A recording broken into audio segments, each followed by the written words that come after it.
Toujours s'améliorer, c'est un facteur qui est vraiment très très important et motivant chez nous. Et il me dit, alors j'ai appris que tu étais expert comptable. Je lui dis, ouais, je viens d'avoir mon diplôme. Il me dit, alors, quand est-ce qu'on ouvre ? L'intérêt de nos clients prime surtout. Notre fonds de commerce, c'est nos clients et la confiance qu'eux placent en nous, elle est essentielle. On a réussi à gagner leur confiance et il faut la maintenir. L'état d'esprit, c'est l'élément numéro 1, le facteur qui permet d'embaucher quelqu'un ou pas. Un manager qui encadre 15 personnes, ça peut pas le faire. Et je pense que l'IA va nous permettre enfin de réaliser notre vrai métier, qui est de conseiller l'entrepreneur. Mais pas de le conseiller une fois par an ou 4 mois après la fin de son exercice, mais le conseiller en temps réel. Parce que quand tu fixes un objectif, ça c'est un truc qui est dingue, c'est que tout le monde se l'approprie. Et en vrai, ça devient l'objectif de tous.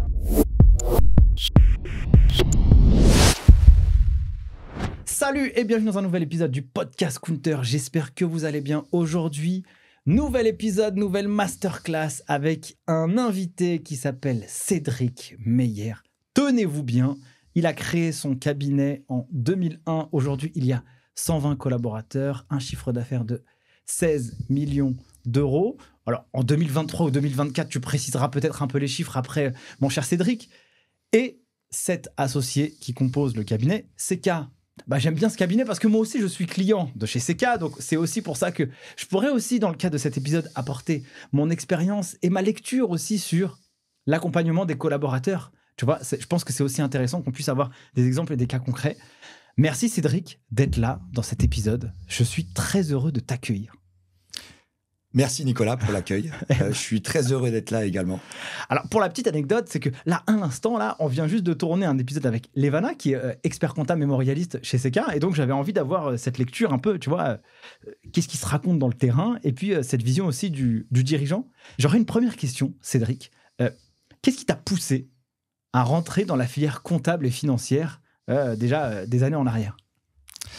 En fait, je connaissais, c'est un métier que je connais pas. Il y avait personne de mon entourage, dans ma famille, n'a fait ce métier, etc. Et puis, j'ai eu l'opportunité de croiser le chemin d'une personne, un conseiller d'éducation, en terminale, qui m'a simplement demandé quelles étaient tes envies, Exactement. Et à ce moment-là, je lui ai dit que j'aimais bien les chiffres et que j'aimais bien conseiller les gens. Voilà, c'est simplement ça. Et en vertu de ces deux dispositions, le gars m'a dit tu devrais t'intéresser au métier d'expert comptable, que je connaissais pas du tout. Alors ça, c'est marrant parce que tu vois, le conseiller d'éducation, souvent, il est un peu taxé en mode tiens, lui, qu'est-ce qu'il va nous raconter, vas-y, tu vas faire électricien ou plombier ou je ne sais quoi. Mais là, quand même, lui, il t'a donné cette guidance, entre guillemets, cette petite graine dans le cerveau. Et qu'est-ce que ça t'a véhiculé ? Tu dis, c'est intéressant, je connais pas. Tu as commencé à creuser. C'était quoi un peu ton parcours après, ton chemin initiatique ? Exactement ça. Ça m'a donné des idées. J'ai commencé à me renseigner un peu sur le métier. Et puis, j'ai senti que ça allait me plaire, en vrai. Ok. Voilà. Pouvoir accompagner les gens dans leur métier, dans leur entreprise, etc. Et me dire que je pouvais peut-être participer au développement de l'économie de mon pays. Ouais. Sans être trop prétentieux, tu vois. C'était un peu ça, me dire... voilà, si je peux aider les boîtes à performer et arriver à se développer et croître, et du coup, j'aurais réussi quelque chose, à mon sens, important. Mais Cédric, tu vois, à cette période, alors aujourd'hui, on entend parler beaucoup, tu vois, du rôle de l'expert comptable, du cabinet qui accompagne les dirigeants, qui les aide à progresser, qui les aide justement à améliorer l'économie. Comment toi, tu as cette vision et cette culture, tu vois, plus de 20 ans en arrière ? Sachant qu'on a on voit quand même que c'est plutôt de la prod comptable et fiscale, tu vois. En vrai, je pense qu'elle s'est forgée au fur et à mesure des années. Tu vois, quand je te dis ça maintenant, c'est avec naturel du recul, pour toi. mais je suis pas sûr que je pensais ça quand j'avais 17 ans, que j'étais en terminale. Je pense pas que j'avais cette image réelle, mais en tout cas, ça m'a vraiment, ça a aiguisé ma curiosité. Ouais, je vois. J'ai envie de connaître ce métier, donc du coup, je m'y suis lancé à fond. Après mon bac C, je suis rentré, j'ai fait un BTS, compta gestion. D'ailleurs, tous mes potes me regardaient avec des yeux bizarres, alors que tout le monde allait dans les sections générales pour essayer de s'ouvrir au champ, etc. Moi, je me suis spécialisé dans cette voie et j'ai passé mes diplômes les uns après les autres. C'était facile pour toi ou c'était quoi ? C'était alors facile, c'est jamais simple, mais je n'ai subi aucune complication dans mes études. T'as fait le taf, quoi. Ouais, c'était assez fluide. Ouais, ok, je vois. Tout allait bien. Voilà. L'économie, c'est quelque chose qui m'intéressait. La compta, pas spécialement au début, mais après, tu comprends les mécanismes et du coup, ça peut ressembler aux mathématiques, tu vois. C'est un peu les sciences exactes, les bilans doivent être équilibrés, etc. Et donc, du coup, c'était assez. Ça n'a pas été désagréable de faire ces études. Donc, j'ai fait mes études jusqu'au DECF à l'époque. Puis j'ai enchaîné le DESF dans la foulée, que j'ai eu donc en 4 ans et demi. J'ai fait mon parcours. Je voulais faire une année de césure, tu vois, à ce moment-là, mais rapidement, en postulant pour mon stage, j'ai été pris dans un cabinet, donc du coup, j'ai enchaîné. C'était quoi ton expérience en cabinet à l'époque? Tu vois, est-ce que tu t'attendais à ce métier? Raconte-nous aussi ta découverte à l'intérieur de cette expérience. Est-ce que tu as accompagné les clients? Tu as fait quoi, en fait, concrètement? Si tu veux, le premier cabinet dans lequel je suis rentré, mon premier taf, ça a été de saisir un journal de vente. J'ai passé toutes les écritures à l'envers. Trop bien. Toutes les écritures. Trop je bien. me suis retrouvé un peu comme un con à la fin, tu vois, de devoir tout recommencer, etc. Ouais, j'avais pas compris. Mais c'est une réalité. Donc, si tu veux, avec le recul, je te dirais que l'erreur est un diplôme. Voilà. Ça ne m'est plus jamais arrivé de passer l'écriture à l'envers à partir de là. Il faut en tirer les expériences utiles. Mais j'ai appris mon métier comme ça. Donc, c'était simplement de la saisie. Au début, j'étais un peu sur des mon premier cabinet, c'était des missions un peu techniques sur des fonds d'investissement. Ah, quand même. Et donc c'était des normes assez spécifiques. C'était pas vraiment de la compta, tu vois. C'était plus de l'analyse. Et puis, j'ai rapidement changé de cabinet pour aller vers un cabinet familial, donc petite taille, une dizaine de personnes, mais avec des techniques de pointe assez aiguisées, tu vois, des montages assez pointus, où le conseil à l'entrepreneur était une vertu en soi. Ah, donc ça veut dire que là, les expériences que tu as vécues quand même au début, elles t'ont mis à un niveau de standard où on va chercher des trucs un peu vraiment spécifiques. C'est pas la compta trop tradie, tu vas sur des missions qui sont quand même pas si simples, quoi. Exactement. À l'époque, c'était des missions qui étaient valorisées, tu t'étais facturé à l'heure. Ouais. Tu vois, c'est plus le cas aujourd'hui. Tu vois, c'est un peu on a pratiqué des forfaits, tu vois.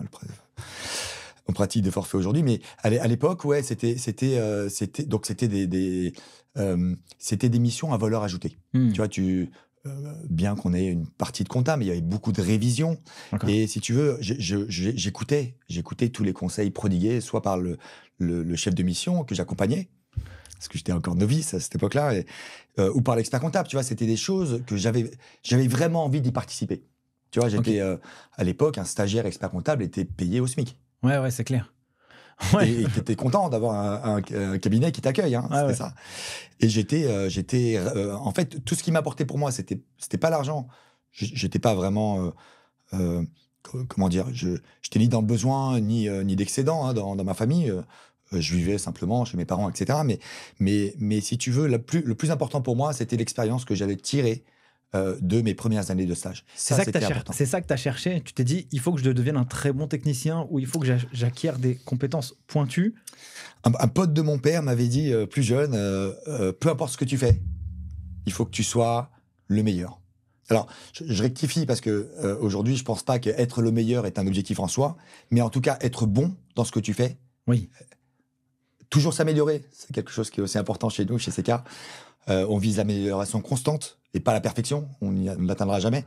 Donc toujours s'améliorer, c'est un facteur qui est vraiment très très important et motivant chez nous. Hyper clair. Je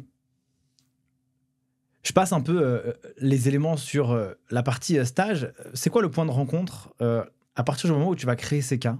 C'est quoi la genèse de ce cabinet? J'ai toujours bien aimé partager mes relations. Tu vois, je suis persuadé. Alors j'ai mis des mots sur tout ce que je t'explique aujourd'hui. Hein, ouais. J'ai mis des mots au fur et à mesure de ma vie, hein, bien sûr, parce que l'expérience te permet de te façonne. Ouais, te façonne, etc. Mais tu veux, j'ai toujours eu envie de partager mes expériences. Ok. Tu vois, pour moi, vivre une expérience seule a beaucoup moins de saveur que de la partager. Ok. J'ai eu l'opportunité, encore une fois, l'opportunité, c'est une chance que tu transformes en vrai, Carrément. de rencontrer Daniel Kessous. C'était à peu près dans les années 96, 97, à peu près ces années-là. Je l'ai rencontré par des amis interposés. On avait fait les mêmes cursus. Tu vois, lui aussi, il était en stage d'expertise comptable. Et on évoluait dans 2 cabinets qui étaient assez proches géographiquement. Tu vois, on était proches des Champs-Élysées. Et souvent, on se retrouvait le midi, tous les deux, pour aller bouffer au McDo. Tu vois, le McDo des Champs. Et on refaisait le monde ensemble. Et on s'est dit à un moment donné, au fur et à mesure de notre relation, quelqu'un que j'apprécie beaucoup, hein, c'est devenu mon beau-frère aujourd'hui, tu vois. Ouais, je vois. J'ai l'impression qu'il y a une vraie relation de respect entre vous deux. En tout cas, je sais pas, c'est ce qui... Daniel, c'est quelqu'un sur qui tu peux compter. Quoi qu'il arrive, quoi qu'il se passe, tu peux toujours compter sur lui. Il est toujours là. Voilà. Et avec moi, évidemment, mais pas qu'avec moi. Il adopte ce comportement avec ses clients, etc. Enfin, c'est un mec génial. C'est mon héros. Voilà. Ok, c'est beau, c'est beau, c'est beau. Ouais. Mais je le pense réellement. Hein. Tout ça, c'est sincère. Et donc, on s'est rencontrés, on a appris à se connaître. Et puis, on s'est rapidement dit, ayant marre de se faire un peu exploiter, tu vois, au bout tu de m'étonnes. 2-3 ans de stage, Tu m'étonnes. avoir un salaire qui SMIC. ne bouge pas du SMIC, des primes de merde, alors que tu fais beaucoup d'efforts. Mais c'était le prix à payer pour apprendre. Hein. Lui aussi était comme ça.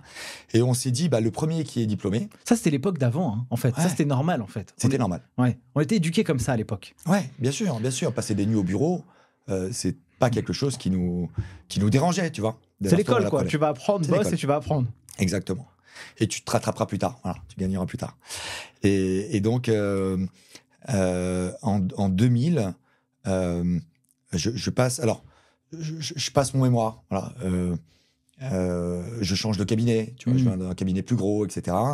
Je passe mon mémoire. Mon mémoire était sur le commerce électronique. Et avec Daniel, on se perd de vue. Tu vois, à ce moment-là, lui, il s'est marié, il avait sa vie. Moi, j'ai rencontré ma future épouse, etc. Puis, la vie, quoi. Voilà, la vie fait qu'on se perd un peu de vue. Je passe mon mémoire. Mon sujet de mémoire, d'ailleurs, c'est le commerce électronique. Incroyable. En 2000, quoi. En 2000. En 2000. Et je me fais défoncer par l'examinateur. Mais défoncer. Incroyable. J'ai 6 notes éliminatoires. Imagine, commerce électronique, là, Laisse tomber. Okay. À l'époque, si tu veux, je te la fais courte, mais mon mémoire, c'était de dire que les compteurs allaient être mis à zéro. Tu vois, on est à repartir sur une nouvelle économie, des nouvelles structures qui vont percer le marché, qui vont révolutionner un peu. Et je me suis fait défoncer par les examinateurs. Mais c'est intéressant. Qu'est-ce qui t'a amené justement à cette lecture du marché ? Comment tu l'avais pressenti ? Qu'est-ce qui t'a amené à ça ? Et qu'est-ce qui dans tes recherches ont permis justement de justifier tes hypothèses ou d'affiner ton intuition ?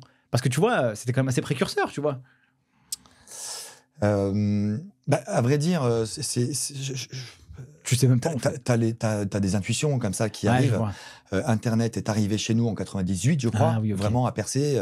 Bon, à l'époque, c'était connexion très longue, etc. Mais tu percevais assez rapidement que tu allais pouvoir accéder à de l'information, surtout, tu vois, de manière hyper rapide, en quelques clics. Et notamment à l'époque, ce qui est sorti en premier, c'était les agences de voyage en ligne. Tu vois, au début, le commerce électronique, c'était un peu ça. C'était surtout, et tu voyais toutes ces agences de voyage qui disparaissaient en même temps que les bureaux de change, alors que l'euro arrivait, tu vois, et faisait disparaître le franc. Donc tu voyais comme ça différents business qui venaient un peu révolutionner tout ce qui existait. Et en vrai, c'était assez naturel de comprendre que via ce nouveau vecteur d'information, tu allais pouvoir toucher un public que tu ne pouvais pas toucher avec une simple boutique géographiquement placée, etc. Tu vois, carrément. En fait, tu voyais le champ des possibles avec cette nouvelle technologie qui arrivait. Et c'est aussi ça qui est venu à affiner ton intuition. Et après, tu as présenté ça et tu as dit, vas-y, next, quoi. Ton truc, ça marche pas. C'était un peu ça. Et donc, du coup, voilà, note éliminatoire, c'est le seul examen que j'ai raté de ma vie, d'ailleurs. Pour autant, c'est pas forcément une fierté d'avoir réussi tous mes examens, mais celui-ci, je l'ai raté à cause de ça. Donc, je le repasse une deuxième fois. J'ai dû corps largement mes propos. Je reste sur le même thème, mais j'en suis plus à la révolution. J'ai dit peut-être que ça va modifier un peu nos manières de commercer, de fonctionner, etc. Ouais, je vois. Et du coup, je tape un 10 et j'ai mon diplôme. Quelques jours après avoir été diplômé, je recroise Daniel par hasard. Un autre ami m'invite à Dej et Daniel est là. Et on se voit tous les deux, on s'était pas vu depuis 3 ans. Ah Et ouais. il me dit, alors, j'ai appris que tu étais expert comptable. Je lui dis, ouais, je viens d'avoir mon diplôme. Il me dit, alors, quand est-ce qu'on ouvre? Ah oui, d'accord. Un mois après, on était en train de pencher sur C'est l'ouverture. ouf. On a démarré dans une cave, chacun avec son poste actuel dans le cabinet dans lequel il était. Hein. Daniel était chez Arthur Andersen. Il y est resté 2 ans après la création, d'ailleurs, hein, pour continuer à bosser. Et puis moi, 6 mois après la création, je me suis mis à temps plein sur notre activité en essayant de la développer. Voilà, c'était ça. Incroyable. C'était quoi la vision? Est-ce que vous aviez une vision où vous étiez dites, ou simplement c'était de se dire, viens, on partage l'aventure et on verra ce qui se passe? C'est quoi un peu le contrat du début, si tu t'en rappelles? Ouais, je me rappelle bien du contrat qu'on s'est fixé. En fait, simplement, on s'est dit, qu'est-ce que les clients reprochent aux experts comptables? On est parti de ce constat. Qu'est-ce que les clients, qu'on entend, hein, parce qu'on est collaborateurs, Ouais. donc on est à l'écoute de nos clients, qu'est-ce qu'ils reprochent le plus aux experts comptables? Le manque de disponibilité. C'était l'élément numéro 1. Le manque de conseils. Voilà, les deux, c'était les 2 choses que reprochaient le plus aux experts comptables de l'époque. Ils avaient plein de boulot, les experts comptables, ils n'étaient pas en risque, ils pouvaient faire leur traitement comptable et leurs déclarations comme ils voulaient, ça n'avait pas trop d'impact sur la fiabilité de leurs clients, le développement de leur cabinet, tu vois, ça n'avait pas d'impact là-dessus. Mais on s'est dit, on va essayer de révolutionner le truc et on veut donner le meilleur service possible aux clients. Donc on a bossé sur ces 2 axes. Le premier, c'est qu'on a mis nos numéros de portable, hein, c'était en 2001, Ah ouais. nos numéros de portable sur nos cartes de visite. Donc ça, c'était déjà une grosse révolution. Hein. Les portables sont arrivés dans les années 95 en France. Donc une révolution assez importante. Et le deuxième, c'est que on a bossé sur le conseil à forte valeur ajoutée. L'idée, c'était de redonner de la valeur à la compta. Voilà. Ça, c'est quelque chose qui nous a toujours animés. C'est de donner de la valeur à la compta. Ok. Du coup, tu prends toi ton expérience, tu as bossé sur des éléments un peu techniques, un peu différents. Est-ce que lui, Daniel, de son côté, il avait aussi développé des skills qui étaient plutôt spécifiques, qui étaient un peu nichés, qui permettaient, dans la proposition ou dans l'offre que vous apportiez au début, d'avoir quand même une différenciation au-delà de l'esprit je serai disponible et je vais te conseiller? Ou alors c'était, bon, de toute façon, après, c'est une époque aussi avant où la comptabilité, c'était le point d'entrée et puis ça pouvait faire vraiment vivre le cabinet, quoi. Je sais pas si ma question est claire. Mais enfin, oui, je réfléchis comme ça haute voix. Ouais, c'est très bien. Non, mais je vois ce que tu veux dire, mais ça se relie vachement en vrai. Ouais. On a un métier de service. On bosse avec des hommes. Tu vois, chez l'entreprise, c'est des hommes. Ouais. Ou des femmes, bien sûr. Oui, enfin des humains, quoi. Des humains. Donc l'idée, c'est si tu es proche d'eux et que tu essayes de les conseiller au mieux, et si leur intérêt, ça c'est aussi un élément important, l'intérêt de nos clients prime sur tout. Et ça, c'est vraiment un élément. Alors, c'est pas parce que tu vas le dire que ça va fonctionner. Tu vois, c'est quelque chose que tu dois démontrer sur le long terme. Et Daniel, comme je te disais tout à l'heure, il a une écoute hyper attentive. Voilà. Et j'ai beaucoup appris avec lui d'ailleurs. Je pense que j'ai forgé mon caractère également en fonction de lui et des différentes rencontres que j'ai pu avoir par la suite. Alors, ça, c'est intéressant parce que tu vois, les duos, on viendra aussi après avec l'ouverture des autres associés parce que j'ai l'impression que c'est un duo qui est assez solide entre vous deux. Qu'est-ce que lui t'a apporté et qu'est-ce que toi tu as pu lui apporter? Parce que j'ai la sensation aussi que vous avez des personnalités qui sont un peu différentes. Moi, Daniel, je ne l'ai jamais rencontré, je ne l'ai jamais vu, mais j'ai l'impression que quand même, il a une couleur de personnalité qui est assez différente de la tienne. Je te dirais que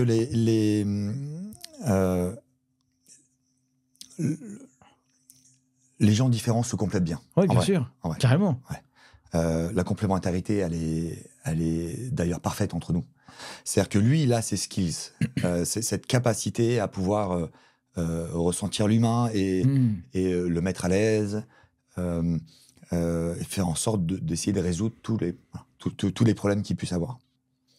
Moi, j'ai un côté un peu foufou, tu vois. J'y vais, Ouais, je me lance et après je réfléchis. On verra ce qui se Tu vois, passe. ouais. Dès que je le.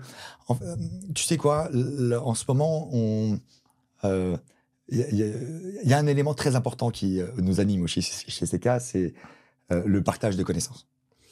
Donc on a mis un programme de formation en place qu'on est en train de livrer en ce moment à tous nos collaborateurs, et puis même nos collaborateurs participent également lorsqu'ils ont un talent particulier. On a un collaborateur qui est, qui a des connaissances très développées en matière de crypto-monnaie. Il vient faire des formations là-dessus. Voilà. J'ai envie de partager un petit peu tout. Et donc ce partage de connaissances, je ne sais plus où je voulais en venir, mais... Moi non plus. On parlait de la complémentarité. La complémentarité, elle est naturelle. Lui, il va être plus dans l'empathie, l'écoute, résolution de problèmes, hop, 1, 2, 3. Et puis toi, tu vas être dans l'avancement, dans l'exécution. Tu vas être précurseur peut-être que sur des sujets où tu vas les lancer. Et puis après, on verra ce qui se passe. Et puis après, on est parti sur cette économie, enfin, cette connaissance que vous partagez, en tout cas en interne. Et peut-être que aussi, c'est peut-être la complémentarité que vous créez aussi au sein de tous les collabs, peut-être chez CK, où il y en a un, il a appris quelque chose, il le transmet à l'autre. Et du coup, ça a fait un espèce d'écosystème qui se nourrit. Je sais pas, mais en tout cas... Oui, non mais c'est ça. Et donc, oui, j'étais parti là-dessus simplement pour dire que je viens de livrer ma prérogative dans ce plan de progression, comme on l'a appelé. L'idée, c'est que chacun puisse progresser. On est dans l'amélioration constante, comme on a dit tout à l'heure. Donc, on essaye de faire progresser tous les cerveaux qui nous entourent. Et je viens de livrer la première clé, qui est la prise de décision. Ok. Prise de décision réfléchie. En fait, quand tu prends une décision, il y a 2 facteurs qui influent ta décision, qui influent les effets de la décision que tu vas prendre. La première, c'est la chance. C'est-à-dire que tous les éléments soient alignés et sont favorables à la décision que tu as prise. Ok, mais tu peux pas miser que sur la chance. Et la deuxième, c'est de prendre la bonne décision, une bonne décision réfléchie. Et là, il y a tout un mécanisme qui se met en place et qui te permet de prendre la bonne décision. En l'occurrence, une bonne décision, c'est le fruit d'un bon équilibre entre ta raison et ton cœur. Ouais, carrément, parce que des fois, tu pourrais prendre une décision genre purement émotionnelle, quoi. Wow. Exactement. Là, le cerveau rationnel n'existe plus. Et ça m'arrivait plein de fois. J'ai pris plein de décisions parce que j'avais une bonne intuition, parce que j'avais un bon feeling avec des gens, etc. Qui sont pas forcément toutes bien fonctionné, mais certaines dures et fonctionnent bien. Donc aujourd'hui, j'ai cette technique pour pouvoir affiner les décisions que je prends. Et les décisions qu'on prend aujourd'hui, lorsqu'on part dans une voie, bien que ça part toujours d'une intuition. Ouais, bien sûr. Voilà. Et ben du coup, elles sont beaucoup plus efficaces qu'avant. Voilà. Hyper intéressant. Est-ce que justement, tu aurais un retour d'expérience ou un cas d'usage qui permettrait justement de illustrer ce propos, où tu t'es dit, là... on doit le faire, ou alors en tout cas, je sais pas, à l'intérieur du cœur, ça résonne. Mais est-ce qu'on va vraiment le réaliser? Et quels sont en tout cas les points peut-être d'alerte qui ont permis justement de prendre la décision ou justement de ne pas la prendre? En tout cas, si, tu as pris une décision, mais soit tu y vas, alors, soit tu vas pas. oui, à l'époque, je raisonnais pas comme ça. Ouais, bah, si tu veux, c'est surtout mon cœur qui prenait... ouais, bien sûr. Voilà, et le feeling, en vrai, qui sont très importants dans la prise de décision, d'ailleurs. Mais je peux te parler d'une décision qu'on a pris, qui a maintenant à peu près 15 ans d'existence.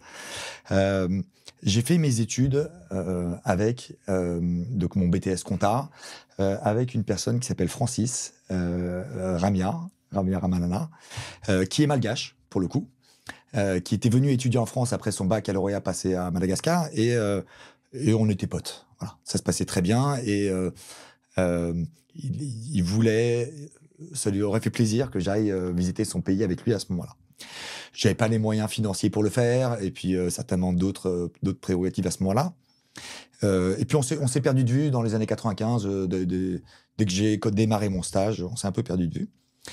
Et puis il s'avère que j'ai eu l'opportunité d'aller à Madagascar avec mon frère et mon père, qui sont des fans de pêche au gros.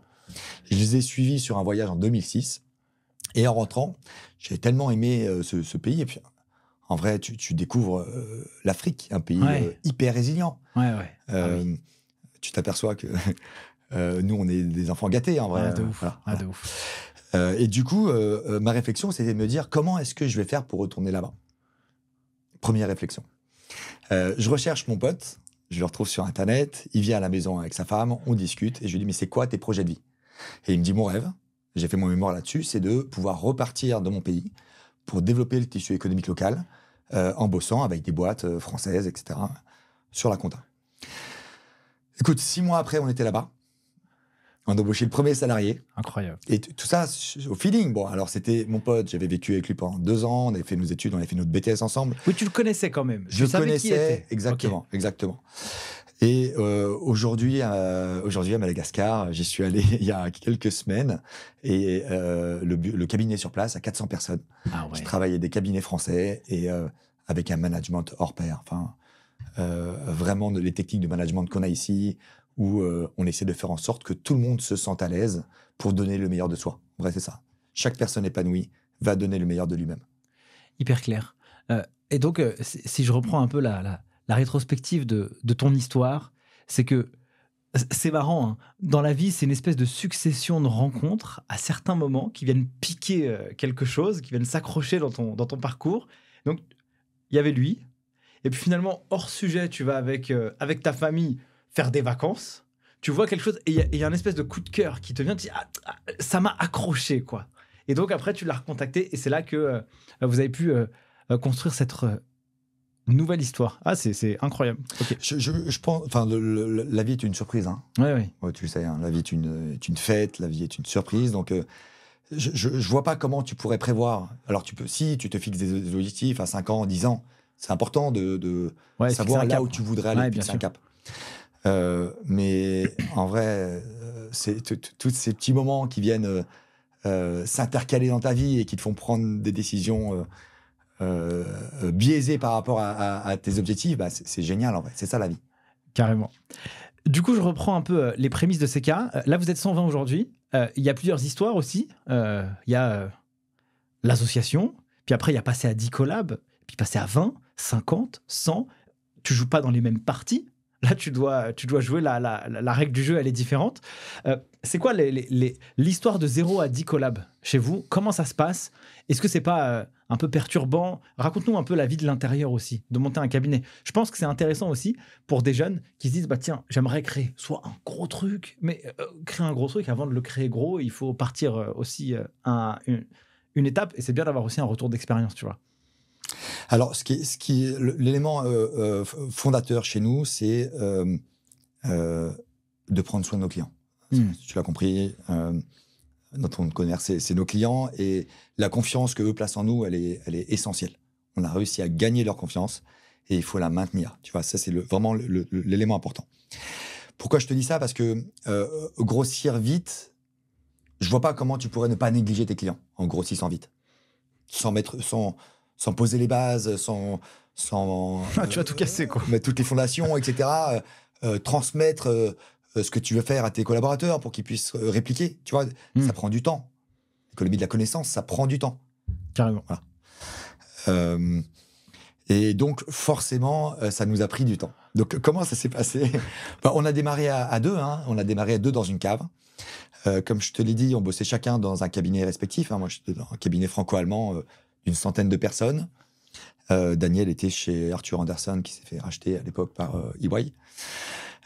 Donc, il y a des structures assez grosses. Et moi, au bout de 6 mois, j'ai rejoint le cabinet à temps plein.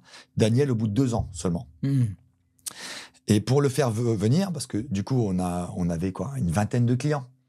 En chiffre d'affaires, on a démarré, je sais pas, la première année, on devait être à 80 000 €, et puis on a augmenté progressivement, mais on ne pouvait pas encore se payer bien tous les deux sur la structure. Et donc, du coup, en 2003, on a racheté un cabinet. Ok. Pareil, de la chance ou une opportunité saisie, j'en sais rien. On avait déposé sur l'ordre des experts comptables une annonce comme quoi on sous-traitait. Tu vois, on pouvait sous-traiter pour n'importe quel cabinet qui avait des missions, parce que aller chercher des clients, c'est pas facile. Ouais, bien sûr. Même auprès de ton entourage et tout, c'est pas simple. Je te parlerai après d'un associé qui est rentré chez nous, qui a fait ça très bien. Et vraiment, là-dessus, c'était vraiment un champion. Il m'a impressionné. Mais oui, donc on a construit ça progressivement. Ce cabinet qu'on a racheté, ça nous a permis d'avoir une base de collaborateurs et une base de clientèle qui nous a permis de développer ça tranquillement. Donc, on a, si tu regardes la courbe de croissance, elle est plutôt linéaire, pas trop exponentielle au démarrage. Ça nous permettait de bien réaliser nos missions, de bien comprendre les différents objectifs, de bien former nos collaborateurs, de bien poser les bases en fait de ce qu'on voulait faire. Et on savait pas qu'on allait être 100 un jour, hein. C'était pas fixé ça comme objectif, tu vois. Et progressivement, on a au fur et à mesure des rencontres, on a des missions qui sont tombées à droite à gauche et qui nous a permis d'aller ramener une base amicale, une base d'amis qui étaient dans la profession et de les ramener avec nous. Ok. Notamment Jonathan Saada ou Emmanuel Buche qui est associé aujourd'hui. C'était l'ancien manager de Daniel, tu vois, chez EY. Ok. Et on l'a convaincu de venir chez nous. Et au début, il était un peu réticent, mais il a quand même franchi le cap. Tu vois, il a pris la bonne décision. Et on a œuvré comme ça jusqu'à, je te dirais, 2014. Tu vois, c'est assez long comme période, mais on a grossi au fur et à mesure. On ayant racheté un cabinet, puis un deuxième, des petits cabinets, petites entités, mais qui nous permettaient à chaque fois de pouvoir poser des bases et de consolider tout ce qu'on avait réalisé. C'est quoi, selon toi, les facteurs clés de succès pour réussir justement le rachat d'un cabinet? Tu vois, alors peut-être qu'il y a deux époques, peut-être qu'il y a l'époque d'avant et peut-être l'époque actuelle, c'est pas tout à fait la même chose, mais qu'est-ce que vous avez mis en place justement pour que ça puisse fonctionner et s'imbriquer et pour pouvoir sublimer un peu le cabinet? Ou pas? Ouais. Pour moi, c'est très clair. Encore avec le recul, c'est hyper clair. Premier cabinet, un expert comptable qui part à la retraite, mais qui a une volonté de transmettre dans d'excellentes conditions son cabinet, ses clients, à des futurs repreneurs. Et ça a été pour nous quelque chose de vraiment très important dans notre développement. Le gars est resté avec nous, il nous a accompagnés. Il devait rester pendant 3 ans. De manière informelle, hein, rien n'était écrit. Hein. Ouais, bien sûr. Et finalement, il est resté 10 ans, jusqu'à ce qu'il décède. Ok. Et du coup, on a eu... il nous a livré toute son expérience. Alors évidemment, ça marche dans les deux sens. Si tu veux te forger des relations constructives, il faut donner de ta personne également. Tu vois, il faut que tu respectes certaines conditions, etc. Donc premier cabinet, succès total, ça s'est très bien passé. On a développé la clientèle ensemble.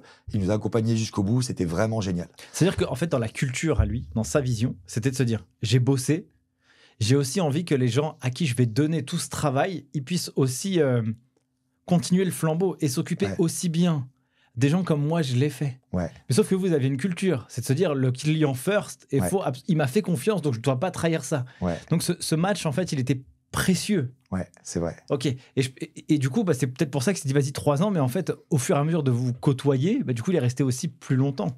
Je pense. Parce que peut-être que vous lui avez apporté comme lui vous a apporté. Comme tu l'as dit, c'est un échange. Absolument. J'apprends des jeunes. Les jeunes sont fondamentaux pour moi. Dans le dispositif CK, j'apprends beaucoup puis même des ados en privé, etc. J'apprends beaucoup, évidemment. J'essaie de donner ce que je peux, mais j'apprends beaucoup. Et donc, le deuxième rachat, c'était totalement différent. Deuxième rachat, ça s'est passé de manière un peu plus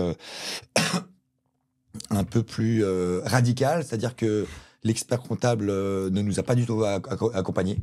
C'était pas un départ à la retraite, et d'ailleurs, le mec s'est recréé après avoir vendu. Ah ouais. Et il a commencé à tourner autour des clients qu'il nous avait vendus.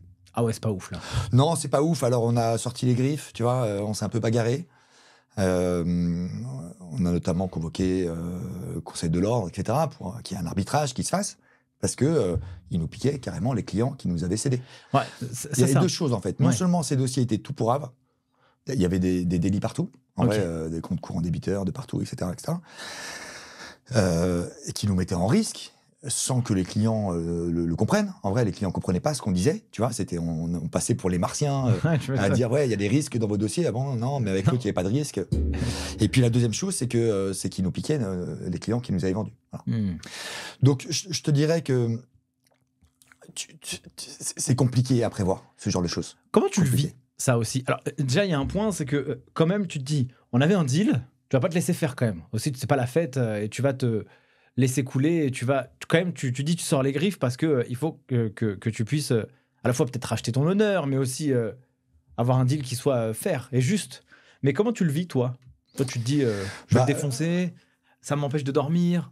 C'est quoi un peu la thèse? Et comment tu le partages aussi? Parce qu'il y a quand même Daniel avec toi, et donc tu peux collectivement aussi échanger. Comment vous l'avez vécu, tous ensemble?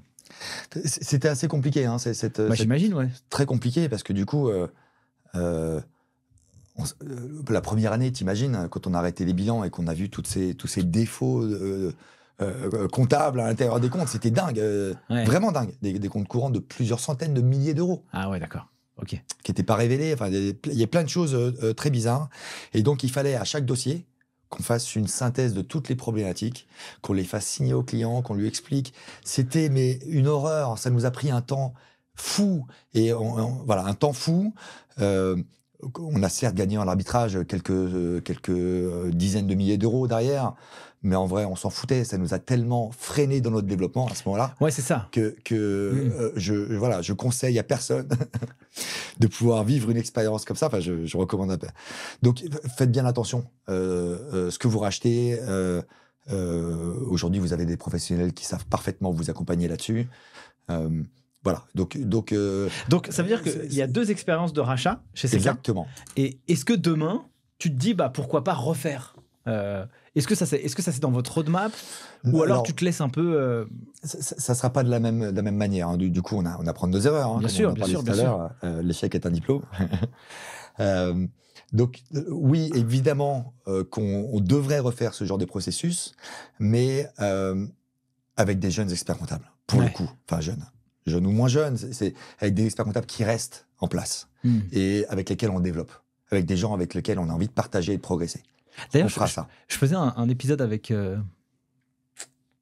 David Humbert, qui est le président d'un cabinet qui s'appelle Hendrix. Ouais. Et du coup, dans l'épisode que je faisais avec lui, il a dit, Nicolas, on a fait tellement de sujets de rachat, mais il a dit, ceux qui ont le mieux marché, c'est celui-là que tu es en train de dire. C'est celui qu'on va racheter, mais qui reste avec nous. Mais bien sûr. Pour bâtir quelque chose de différent. Bien sûr. Bien sûr, tu partages ton expérience avec quelqu'un, tu partages un projet. Ouais. Et d'ailleurs, dans tous les projets que tes auditeurs feront, et ça c'est vraiment quelque chose qui est important, c'est le porteur du projet, il est fondamental. Son état d'esprit. Carrément. Le pilote de ton projet, c'est la clé de la réussite de ton projet, en vrai. Ok, donc là, si je comprends bien, et si je lis un peu entre les lignes, c'est si demain vous souhaiteriez faire un système de rachat, c'est de se dire, ok, il faut qu'il y ait ce fit et cette culture et cette vision qui soit partagée, qui soit commune, dans lequel tu rentres, mais c'est pour bâtir un truc qui soit plus gros, plus ambitieux, en tout cas qui réponde aux besoins collectifs. Absolument. D'abord la vision. D'abord la vision, avant tout. Ensuite, les compétences et le projet en question. Mais d'abord la vision, l'état d'esprit. Fondamental chez CK. De ouf. Fondamental chez CK. L'état d'esprit, c'est l'élément numéro 1, le facteur qui permet d'embaucher quelqu'un ou pas. Son état d'esprit. Est-ce qu'il va voir le verre à moitié plein ou à moitié vide? Tu vois, l'attitude mentale positive. Ça, c'est fondamental chez nous. Fondamental. Nos valeurs humaines, voilà, l'élément numéro 1, c'est ça. Ensuite, on cultive aussi le recevoir pour donner. Le don doit être totalement désintéressé. Quand on transmet nos connaissances, c'est désintéressé, totalement. Lorsqu'on crée une association CK Entrepreneurs Engagés, c'est désintéressé. On essaie de faire participer nos collaborateurs, nos clients à cet événement, mais le don est totalement désintéressé. Et la troisième valeur importante, c'est la rigueur. On ne transige pas, hein, on a des principes. L'harmonie. On essaye toujours de favoriser la paix. On règle tous les conflits naissants, en interne ou en externe, immédiatement. On ne les laisse pas perdurer. C'est le rôle de tous les managers de gérer ces points-là. Et puis la générosité. Voilà. C'est les éléments, les valeurs qui nous animent. Du coup, revenons un petit peu en arrière. Vous faites ces rachats. Donc, on va dire que 2000 à 2014, tu dis que c'est une croissance à peu près linéaire. Assez linéaire. Avec des vagues, quelques missions exceptionnelles qui te font booster ton chiffre d'affaires et qui te permettent de consolider ta base de clients généraux. mais c'est à peu près ça, oui, elle est assez régulière. Ouais. Qu'est-ce qui fait que justement après ça commence à switcher? Tu te rappelles le nombre de collabs que vous avez en 2015, 2014? Alors, vous êtes un peu moins de 60, je pense, hein, à cette période. 30 en 2016, ouais. Ok. Donc on a une croissance régulière, mais donc tout ça, c'est pas exponentielle. Tout ça, c'est organique finalement. Hop, t'as ton portefeuille qui évolue, peut-être des missions additionnelles, et puis d'autres clients qui rentrent, quelques clients qui partent, etc. Du coup, doucement, ça grimpe. Exactement. Comment tu vis, toi, ces 15 années d'entrepreneuriat à la tête d'un cabinet d'expertise comptable avec Daniel? Et est-ce qu'à l'intérieur, il y a un autre associé? Il y avait celui qui était manager. Alors, à quel moment vous avez commencé à faire rentrer une autre personne dans l'équation? Alors, Emmanuel Buche, on l'a fait rentrer assez tôt. D'ailleurs, c'était un des éléments moteurs pour qu'il puisse nous rejoindre. C'était qu'il fasse partie de l'aventure. Donc, il est rentré avec nous, c'était en 2007, je crois, tu vois, donc assez tôt. Donc, la croissance était organique jusqu'en 2014. Alors, comment je l'ai vécu? Si tu veux, une trentaine de collaborateurs, c'est une taille un peu critique. Tu vois, c'est pas. Tu as du mal à prendre de la hauteur. C'est-à-dire que tu es sans cesse en relation avec ton portefeuille client, avec tes clients, et l'ensemble des collaborateurs. Là, c'est un calvaire, du coup. N'importe quel stagiaire qui rentre, il vient te demander la permission de prendre 2 heures cet après-midi. Voilà. Et t'as un contrôle fiscal là-bas derrière qui t'attend. Ouais. Et vraiment, c'est un moment un peu charnière. En tout cas, pour moi, c'est vraiment un moment charnière. En 2014 aussi, je rencontre... Alors, ma vie, c'est des rencontres, mais je pense qu'on est tous pareils. Hein, la vie, c'est des rencontres. Et je croise la route d'un jeune expert comptable. Je rencontre son cousin qui est dans l'immobilier d'abord, et son cousin qui s'appelle Michael, et ça se passe super bien. On passe quelques heures ensemble, hein, simplement, et on parle de tout et de rien. Okay. Et tu vois que ça fit. Tu vois que on se comprend, et le gars aime bien ce que je lui raconte. Tu vois, et donc, il m'envoie son cousin qui est expert comptable, stagiaire, et qui veut rejoindre un cabinet. Il était en entreprise depuis 2 ans. Donc, je vois débarquer un certain Jonathan Calfa dans mon bureau fin 2014, qui vient me voir et qui m'explique qu'il a vu ce qui ressortait un peu de ses cas sur les réseaux, etc., que ça lui plaisait et qu'il voulait bosser chez nous. Puis, tu sais, il y a un truc que moi, j'adore faire pour connaître la motivation de quelqu'un. Tu vois, c'est que je l'ai renvoyé dans ses 22, en vrai. Je lui ai dit, écoute, t'as un super profil, etc., mais j'ai pas besoin de toi en ce moment. Vraiment, il est reparti comme ça. Et bizarrement, je savais qu'on allait se revoir. Okay. Je savais qu'on allait se revoir. Okay. Quelques semaines après, j'ai une grosse mission qui tombe, et du coup, je le rappelle pour qu'il vienne, et d'ailleurs, on ne s'est plus jamais quitté. Alors, pourquoi c'est une année charnière? Parce que donc, de 2014, je suis dans le dur avec les clients et les collaborateurs. Mon métier, il me passionne moins, même si j'adore les moments qu'on passe avec Jonathan. Il me présente tout son portefeuille client. Il ne connaissait pas grand-chose à l'époque. Donc, du coup, il vient avec moi et Daniel, hein, avec les deux. Il fait des rendez-vous avec les deux. Et il écoute, il absorbe, tu vois. Un peu ce que moi je faisais avec l'expert comptable quand j'étais plus jeune. T'as envie d'apprendre, et donc du coup tu prends... T'infuses quoi, t'es une éponge. T'es une éponge. Ouais. Et ça fonctionne bien. Et puis moi, je me pose des questions. Tu sais, 2015, c'était une année un peu bizarre à Paris. Tu sais, oui. Vague d'attentats, Charlie Hebdo, Bataclan, tu te demandes un peu ce qui se passe. Et puis moi, j'ai toujours eu un regret, c'est de ne pas avoir pris une année de césure entre mes études. Ah oui, parce que c'est ça que tu voulais faire à la base. Ouais, quand tu étais jeune. J'aurais adoré faire ça. Ouais, mais t'as pas coché la case encore. Et non, j'étais parti dans mon stage, et puis après tout s'enchaîne, et puis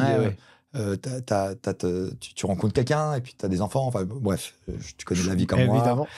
Moi.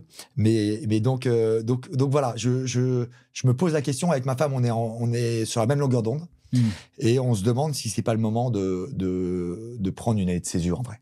Ok. Voilà, ça, c'est un élément important. Et Jonathan étant rentré avec nous, et participant à ce moment-là au développement du cabinet. Hein.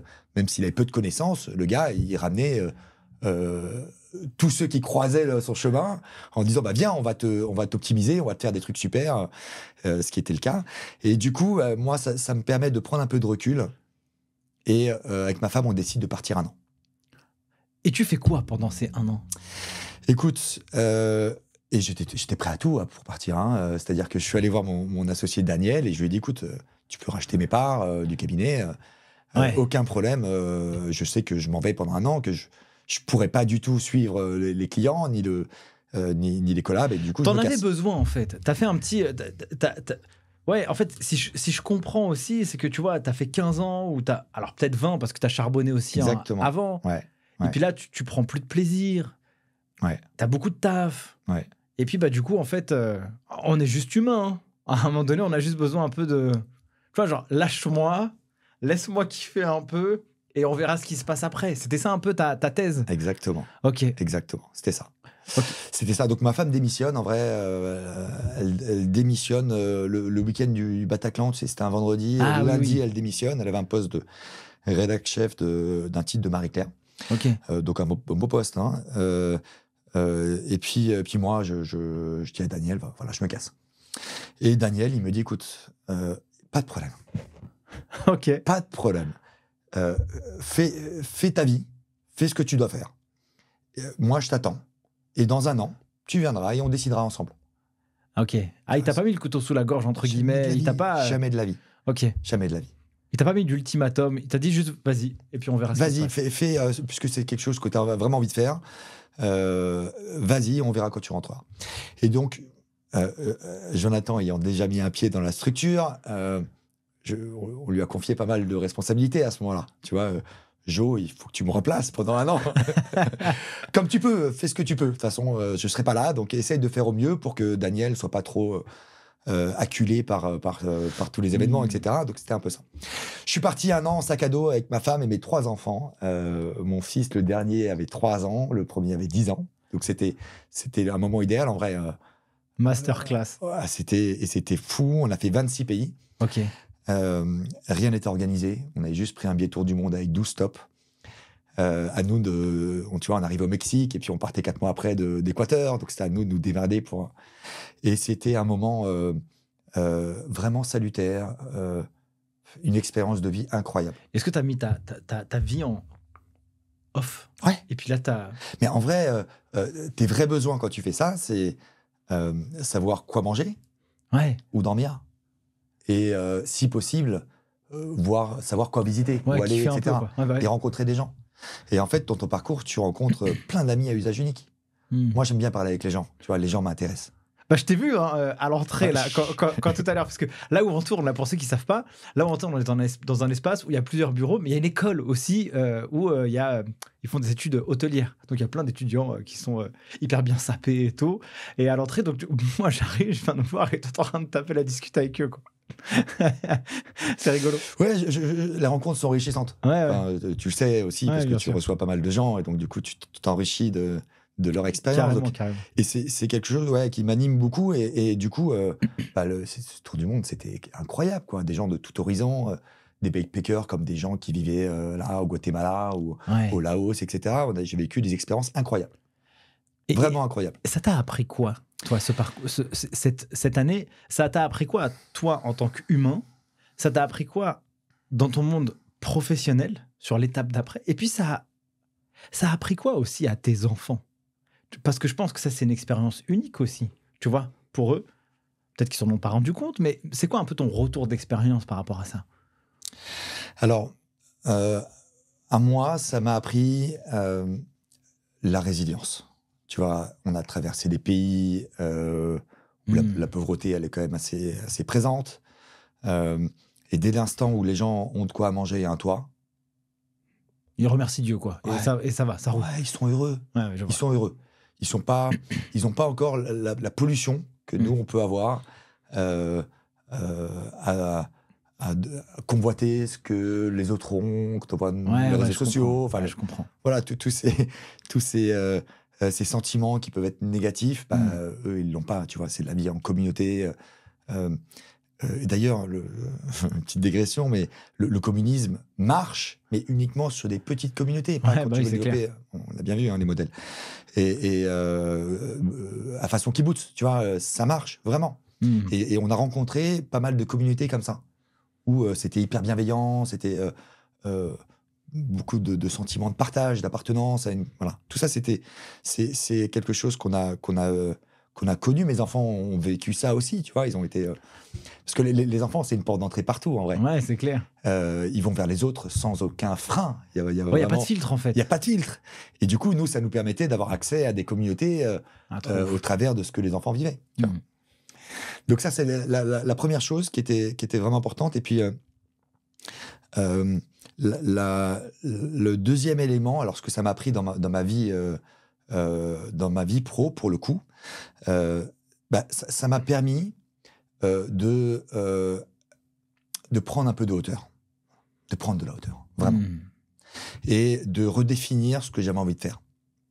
D'accord. D'ailleurs, la première des choses que j'ai faites en rentrant, évidemment, je suis allé voir mon pote Daniel tout de suite, qui m'a dit alors, Ced, on fait quoi là? On fait quoi? C'est quoi le deal maintenant? Exactement. Et du coup, je lui ai dit, ouais, j'ai envie de reprendre, mais dans d'autres conditions. Voilà. J'étais plus astreint des clients, tu vois, j'avais réparti mon portefeuille vers d'autres collaborateurs. Et du coup, je me suis dit, mais qu'est-ce que je vais pouvoir apporter dans la structure? Et rapidement, je me suis mis à lire, mais pas pendant mon voyage, après, tu vois. Lire des bouquins de management. Ok. Lire des bouquins de développement personnel. Apprendre des choses qui, tout d'un coup, me paraissaient hyper naturelles et hyper sains, et comme un guide d'emploi, en fait, pour devenir un leader dans ma structure et entraîner les gens vers quelque chose de positif. Hyper clair.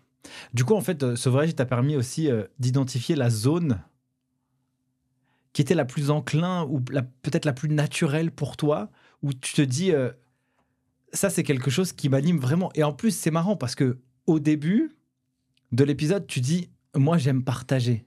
Et donc forcément, le fait d'apprendre sur le management, d'apprendre sur... du coup, forcément, tu vas partager aussi avec les gens. Et puis tu vas les faire grandir. Et puis tu vois, j'ai l'impression que tu es venu nourrir aussi un espèce de besoin qui est, quoi qu'il en soit, quand tu vas faire quelque chose, tu as besoin de le faire pas tout seul, mais avec les autres. Je sais pas, je réfléchis à haute voix, mais on n'est pas en psychanalyse, tu vois. mais j'ai vraiment... j'aime beaucoup, moi, comprendre aussi qu'est-ce qui amène une personne à faire les choix. Parce que je suis très... Nous, on a lancé Counter. Et moi, j'ai toujours ce besoin de me dire, j'aimerais trop qu'une personne soit à la bonne place. Mais du coup, si tu mets une personne à la mauvaise place, purée, elle va être malheureuse, quoi. Et donc, j'ai l'impression que toi, comme si tu t'es remis à la bonne place, mais en fait, qui était la place qui était naturelle à la tienne. Je sais pas si ce que je raconte. Ouais, absolument. Et d'ailleurs, mes premières décisions, donc évidemment, lorsque j'ai repris le boulot, alors, d'abord, un truc incroyable, je te parle de Daniel, parce que il m'a versé mon salaire pendant 1 an. Ouais. J'étais pas là. Ok. J'étais pas là. J'ai pas décroché le téléphone, une fois. Ok. Décalage horaire, j'étais à l'autre bout du monde. J'ai fait 26 pays, bref. Ma première décision, c'est incroyable quand même, cette confiance que vous avez créée aussi tous les deux, tu vois. Ça s'est nourri au fur et à mesure du temps. La confiance. Oui. C'est quelque chose qui s'acquiert avec le temps, forcément. A priori, tu vois, pour accueillir les bonnes énergies, tu vas faire confiance. Mais tu gardes toujours une certaine retenue. Ouais, bien sûr. Voilà. Ok, je vois. Et là, avec le temps, ça s'est forgé. Donc, ma première décision, ça a été de créer une équipe de managers. Première décision. Tu vois, on était 2 face à 30 collabs. Ah ouais, c'est mort. À devoir diriger tout le monde, etc. etc. Donc, la première décision, c'était de réunir les équipes, les personnes autour de nous qui étaient fiables, qui nous accompagnaient depuis longtemps, qui avaient un cerveau bien fait, bref. Et de leur dire, vous êtes manager. Oui, alors, je reviens juste sur un truc, c'est que j'ai redéfini ma vision et ma place dans le cabinet. Qu'est-ce que Daniel il te dit à ce moment-là? Il te dit, ouais, mais là, on a besoin de gérer les dossiers, quoi. Tu vois? Est-ce que c'est quoi cette discussion? Parce que là, je pense qu'aussi, il faut avoir une vision franche. Il faut que, aussi, toi, tu dis, pour m'impliquer dans le cabinet, j'aimerais faire ça, mais il faut que lui aussi, il arrive à l'accepter. Comment vous avez réussi à faire converger la vision? Vous êtes d'abord en test et on voit ce qui se passe. C'était quoi je parle les 3 mois qui sont suivis, quoi. En vrai, en rentrant de mon tour du monde, j'ai eu une aura. Tu sais, une aura particulière auprès de tout mon entourage, en vrai. Ouais. C'était, tu rentres d'un périple assez exceptionnel où tu rentres un peu comme pas un héros, mais Ouais, je vois. voilà. Donc j'avais cette aura qui me permettait. Personne ne remettait en cause mes choix à ce moment-là. Ok. Voilà. Tout le monde était plutôt à se dire qu'est-ce qu'il va pouvoir nous apporter. C'était ça. Enfin, en tout cas, je l'ai ressenti comme ça. Mais ça veut dire qu'on t'a regardé d'un œil en mode qu'est-ce qu'il va faire maintenant et qu'est-ce qu'il va nous apporter, ou c'était plutôt bienveillant? Enfin, comment tu l'as senti, toi? Ouais, c'était bienveillant. Ouais, je vois. C'était bienveillant. Ok. Ce gars, après l'expérience qu'il a vécue, il a forcément quelque chose à nous apporter. C'était un peu ça. Ok. Sans me mettre de pression. Hein. Oui, je vois. Mais tu vois, c'était plus. Je savais que. Et puis, comme je te l'ai dit, je me suis pas mal documenté en rentrant, etc., sur le management. Donc, j'avais quelques codes qui me permettaient de comprendre que j'étais sur la bonne voie. Je vois. Donc, les 2 décisions, il y a celle-ci. La première, c'est nommer une équipe de managers. Mhm. Donc, nous, on a animé l'équipe de managers et l'équipe de managers a animé les équipes. Tu vois, c'était ça, transmettre l'information, la connaissance. Et puis, la deuxième chose, c'est que je suis arrivé avec une... Tu vois, jusqu'à maintenant, notre objectif vis-à-vis de nos clients, c'était de les mettre dans les meilleures dispositions possibles. C'est-à-dire que quand on pouvait leur faire gagner de l'argent avec des dispositifs fiscaux aménageants, on le faisait. Tu vois, il y a plein de techniques qu'on a mis en place et qui a permis à nos clients de gagner de l'argent. On a un centre de profit. Tu vois, et ça, c'est quelque chose que j'assène souvent aux collaborateurs pour qu'ils le comprennent. CK est un centre de profit pour ses clients. Et d'ailleurs, chaque année, en fin d'année, on montre à nos clients combien leur a coûté, combien leur a rapporté. Donc ça, c'est quelque chose qui est important et qui est resté. Mais au-delà de ça, je me suis dit que notre vrai métier, c'était de donner de l'information financière à nos clients pour qu'ils puissent piloter leur boîte. 2017, compta en temps réel. Ouais, je vois. Vraiment ça, c'était vraiment le sujet. Alors, je me suis trouvé confronté à l'ensemble des collabs qui me disent « Mais attends, on n'a pas les documents, on ne pourra jamais, etc. etc. » Tout ce que vous entendez dans tous les cabinets. À l'époque, je me suis calé sur les commerces. D'accord, les commerces avec une caisse et des salariés. Tu vois, en général, un commerce d'une année sur l'autre, sa marge, elle bouge pas beaucoup. Donc, avec les caisses, à l'époque, on avait des caisses automatisées, on avait le chiffre d'affaires à la fin du mois. On avait cette donnée. Et la charge la plus importante, c'est les salaires. On faisait les payes, donc on avait cette donnée aussi en fin de mois. Avec ces 2 données, en extrapolant toutes les données fixes d'une année sur l'autre et gardant une marge cohérente, on arrivait à donner de l'information à J+10 tous les mois à tous nos clients commerçants. Ça, c'était une révolution. Ah c'est clair. Et ça a super bien marché. Et du coup, le discours, tu es entrepreneur, on va te permettre de booster ton activité. Donc, c'est devenu la baseline de CK. Ouais, c'est un booster entrepreneur. C'est quelque chose qui est resté et qui s'est développé jusqu'à maintenant. Hyper clair, Cédric. Je reviens sur un point qui est aussi, à mon sens, important. Toi, tu t'es éduqué au management. Je pense que c'est fondamental. Hein. Tu vois, nous, on a fait plein d'études qualitatives auprès de professionnels du chiffre, qu'ils soient juniors ou plus seniors. On voit bien que la défaillance de management ou la mauvaise qualité du management ternit l'expérience du collaborateur. Et ça, c'est vraiment un point sur lequel eux, ils sont hyper vigilants quand ils rejoignent un cabinet. Et il y a un point aussi qui est aussi important, c'est qu'en gros, vous étiez 2 associés, vous aviez 30 collabs. En gros, ça fait 15 personnes sous sa responsabilité. Mais c'est intenable, en fait. C'est intenable de faire de l'opérationnel et du management en même temps et d'avoir la qualité sur les 2 pans. Si tu auras la qualité sur un, il y aura forcément un qui va coincer. Et donc, je trouve que c'était malin quand même de staffer des teams genre manager pour avoir finalement, toi, il n'y a plus 15 personnes qui vont reporter à toi, mais c'est plutôt 3, 4 ou 7, j'en sais rien. Et du coup, ça vous a donné plus de liberté et plus de temps aussi mental pour pouvoir réfléchir à des actions qui vont apporter de la valeur sur le long terme. Et donc, toi, sur cette partie managériale, qu'est-ce que vous avez mis en place justement aussi pour contribuer à cette atmosphère chez CK? J'ai Levana qui, juste avant enregistré, et qui emploie le mot solidarité, progrès, on a le droit de demander, Du coup, ça contribue tout ça à la sécurité psychologique d'un collaborateur. Et la sécurité psychologique, c'est ce qui va l'aider aussi à prendre du plaisir dans son travail et se sentir bien dans son job. Qu'est-ce que vous avez mis en place en interne justement pour favoriser la bonne expérience collaborateur? Parce que c'est quand même aussi, c'est ça que vous vendez à vos clients, quoi. Ces gens-là, en fait, finalement. Tu vois? Avec plusieurs expériences, bien sûr, c'est de 2017, 2016, au moment où tu reviens, etc., jusqu'à aujourd'hui, j'imagine qu'il y avait plusieurs pans, il y a des choses qui n'étaient pas bien, et puis après, ça s'est amélioré au fur et à mesure. Bien sûr, parce que tu utilises le mot amélioration constante. Bien sûr, on teste des choses et on les améliore quand ça ne fonctionne pas. Évidemment, évidemment. Et dans tous les cas, il n'y a que ceux qui ne prennent pas d'initiative qui se plantent jamais. En vrai. Ouais, voilà. c'est clair. Donc, il y a une question qui m'anime, qui m'a toujours animé. En tout cas, qui m'a fait prendre toujours les décisions qu'on a prises, c'est qu'est-ce que je ferais si j'avais pas peur. La peur, alors, parfois ça peut être salutaire, évidemment. Tu te retrouves face à un croco, tu te barres en courant, évidemment. Mais la plupart du temps, la peur est irrationnelle. Et elle te fait,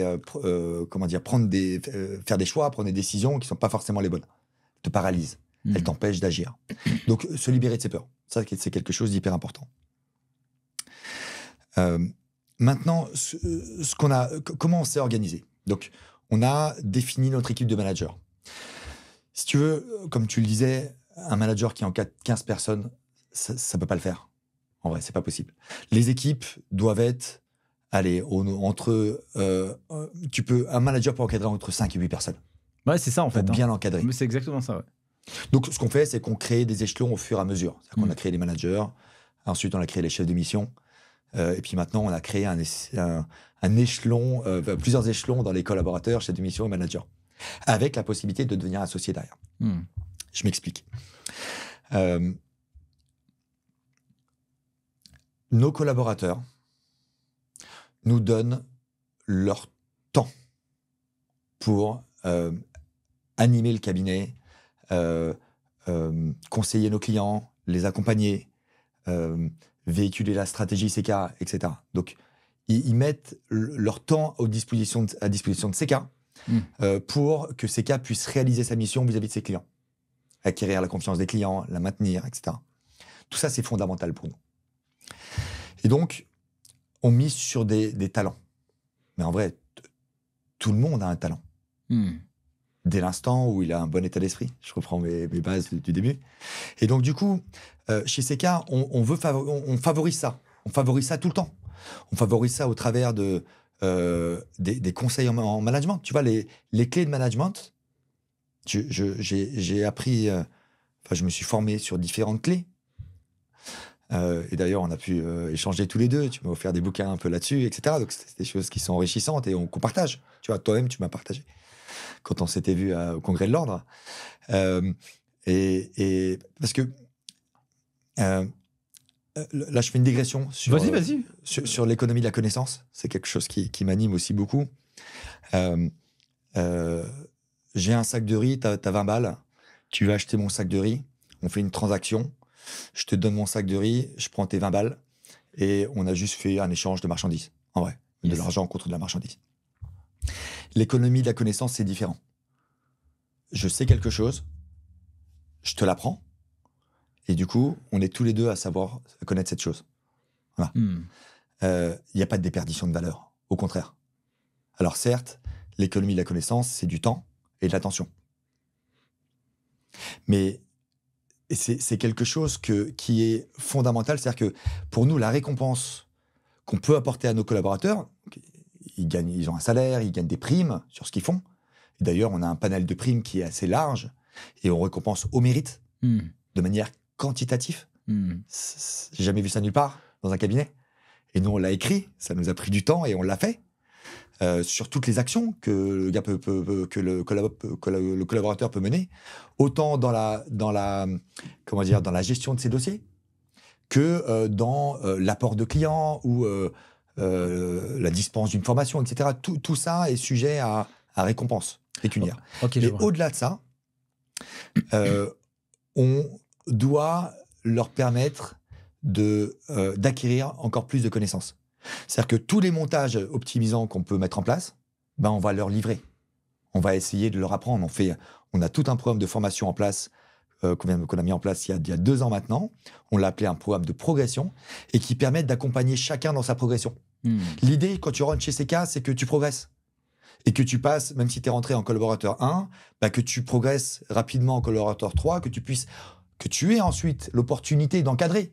Tu peux très bien rester à ton niveau de collaborateur 3 en étant la bonne personne au bon poste, en étant épanoui dans ton poste et en faisant ton boulot du mieux possible et en encadrant juste des clients. Mais tu peux également encadrer des équipes, et c'est un peu le but de l'opération, et devenir chef de mission, et puis ensuite manager, et ensuite associé. On a Adil Karkou, c'est un collaborateur qui est rentré chez nous, je crois que c'était en 2009, qui était en contrat d'apprentissage à l'époque, et qui est associé chez nous, et le référent technique.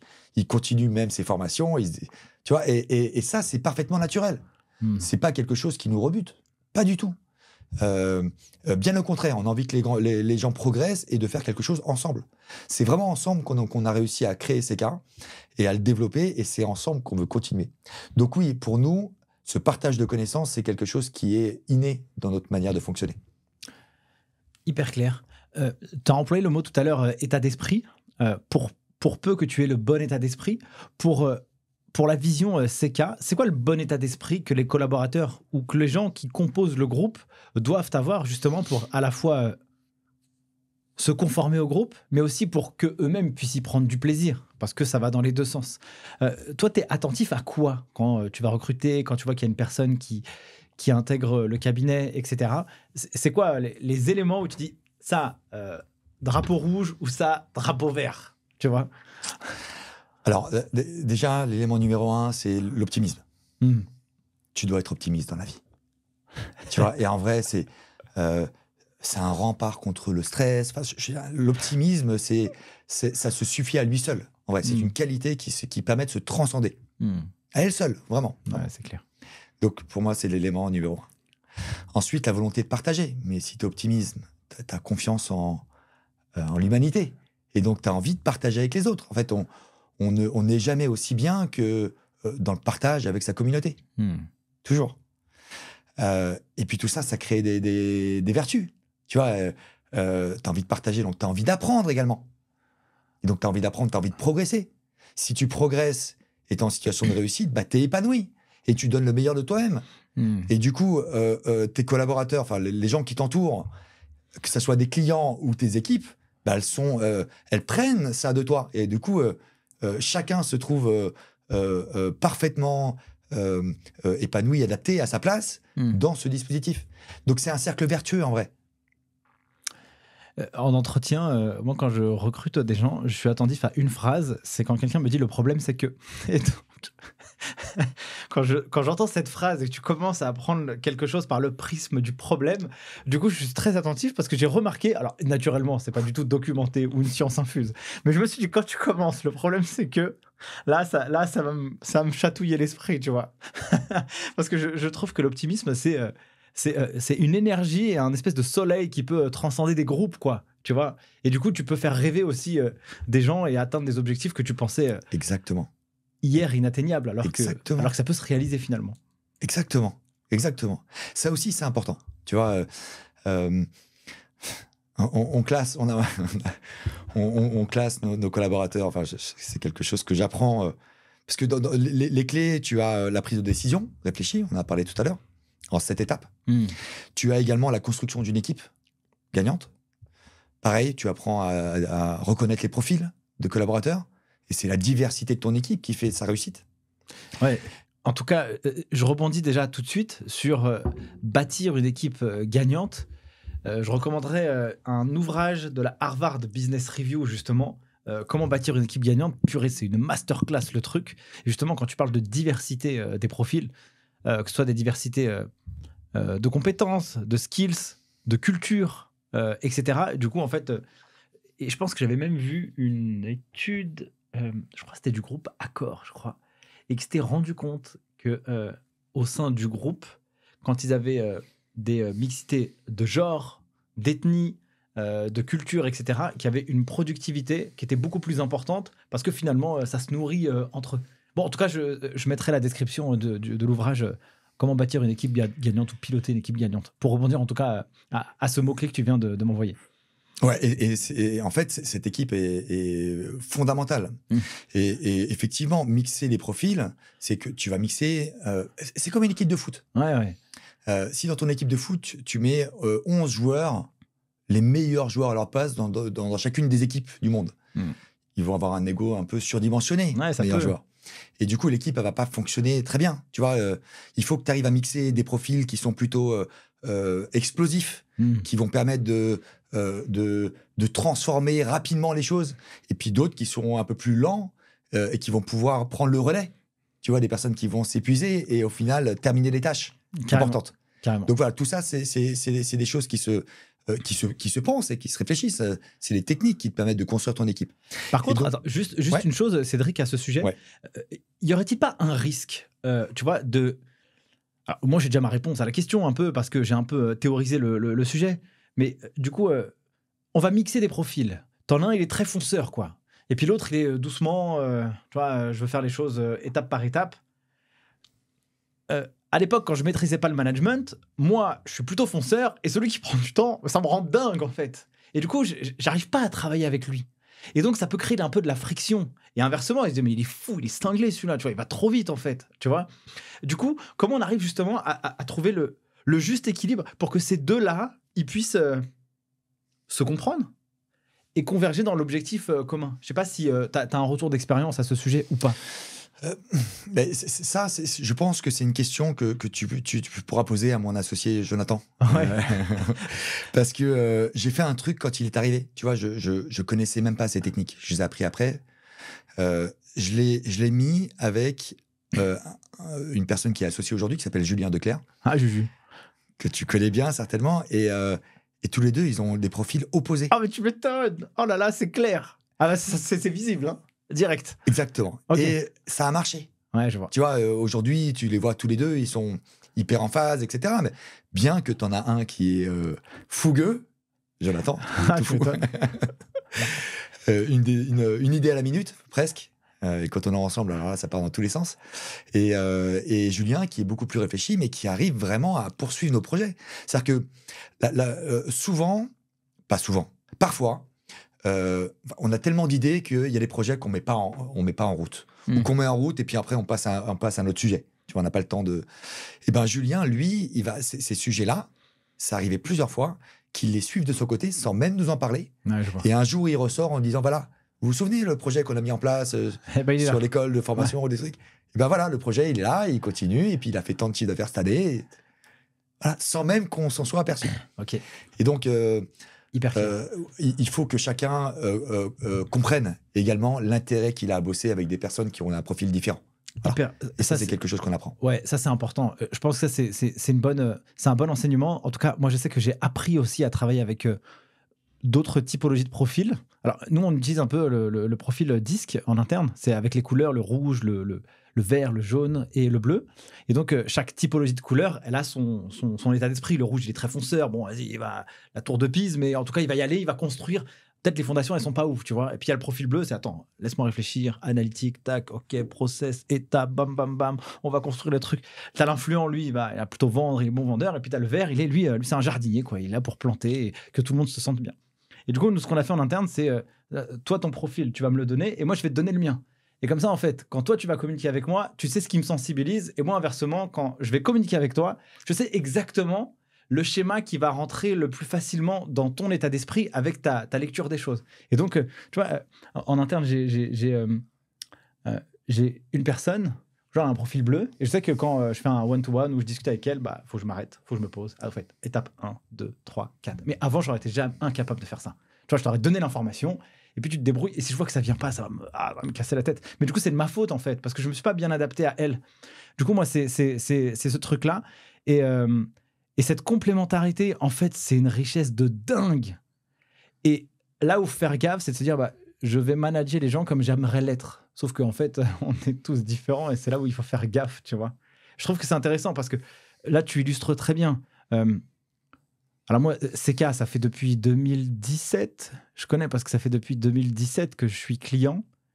Et du coup, j'avais discuté avec Jonathan et justement Julien. Mais les mecs, ils sont différents. Mais ils n'ont rien à voir. Mais ils s'entendent très bien, tu vois. Mais grave. Ouais. Ça marche bien. Ouais, c'est rigolo. C'est rigolo. Donc, mixer les profils, c'est le secret de la réussite. Ok, je vois. D'avoir une équipe équilibrée, la parité homme-femme. Ouais. On n'a pas la même manière d'agir. Non, c'est pas la même sensibilité. Hein. Évidemment. On a beau nous répéter le contraire, etc. Bon, bref, je ne vais pas rentrer là-dedans, mais on le sait. Et par contre, nous, on a classifié différents profils. Donc, on a les profils A, qui sont des leaders, vrais leaders. Eux, il faut les récompenser. Il faut leur donner des objectifs élevés, mais réalisables, ambitieux, toujours. Les former, les aider à passer manager. Les aider à passer associé. Parce que chez nous, en général, ces leaders sont managers. Très important, ces profils-là, tu n'en as pas beaucoup. Et fondamental. Ensuite, on a les profils B, qui sont des leaders en devenir. C'est des gens avec une tête bien faite, qui ont envie de progresser, l'attitude mentale positive. Pareil, tu dois les challenger, les former, les aider à devenir des A. L'idée, c'est que tu n'aies que des leaders à leur poste, chez toi. Ouais, ça, c'est... Vraiment, des leaders à leur poste. C'est pas forcément des leaders qui vont encadrer, mais des gens qui sont épanouis dans leur boulot, qui le font parfaitement. C'est comme tu l'as dit avec l'expert, le collaborateur expert, lui, de niveau 3. S'il veut rester là, il est top, c'est un expert de ouf sur un sujet, bah vas-y, fine. Exactement. Exactement. Je pense que l'étape d'après, c'est quand même encadré. Tu vois, bien sûr. Nous, on bosse beaucoup avec des équipes à Madagascar, donc même si certains collaborateurs de niveau 3 n'ont pas de collaborateurs en France dans leur giron, ils auront au moins les collaborateurs à Madagascar et ils doivent y consacrer la même discipline de formation, de management, etc. Ouais, je vois. Donc, quoi qu'il arrive, ils forment quand même quelqu'un. Et je trouve que c'est important en termes de partage. Et puis, on a les collaborateurs C. Ils ont des compétences assez élevées, mais un mauvais état d'esprit. Ceux-là, ils ne sont pas faciles à repérer, mais il faut les repérer rapidement. Ils pompent de l'énergie, ils sont toujours négatifs. Voilà. Et ceux-là, tu dois les écarter d'un groupe parce que ça pourrit une équipe.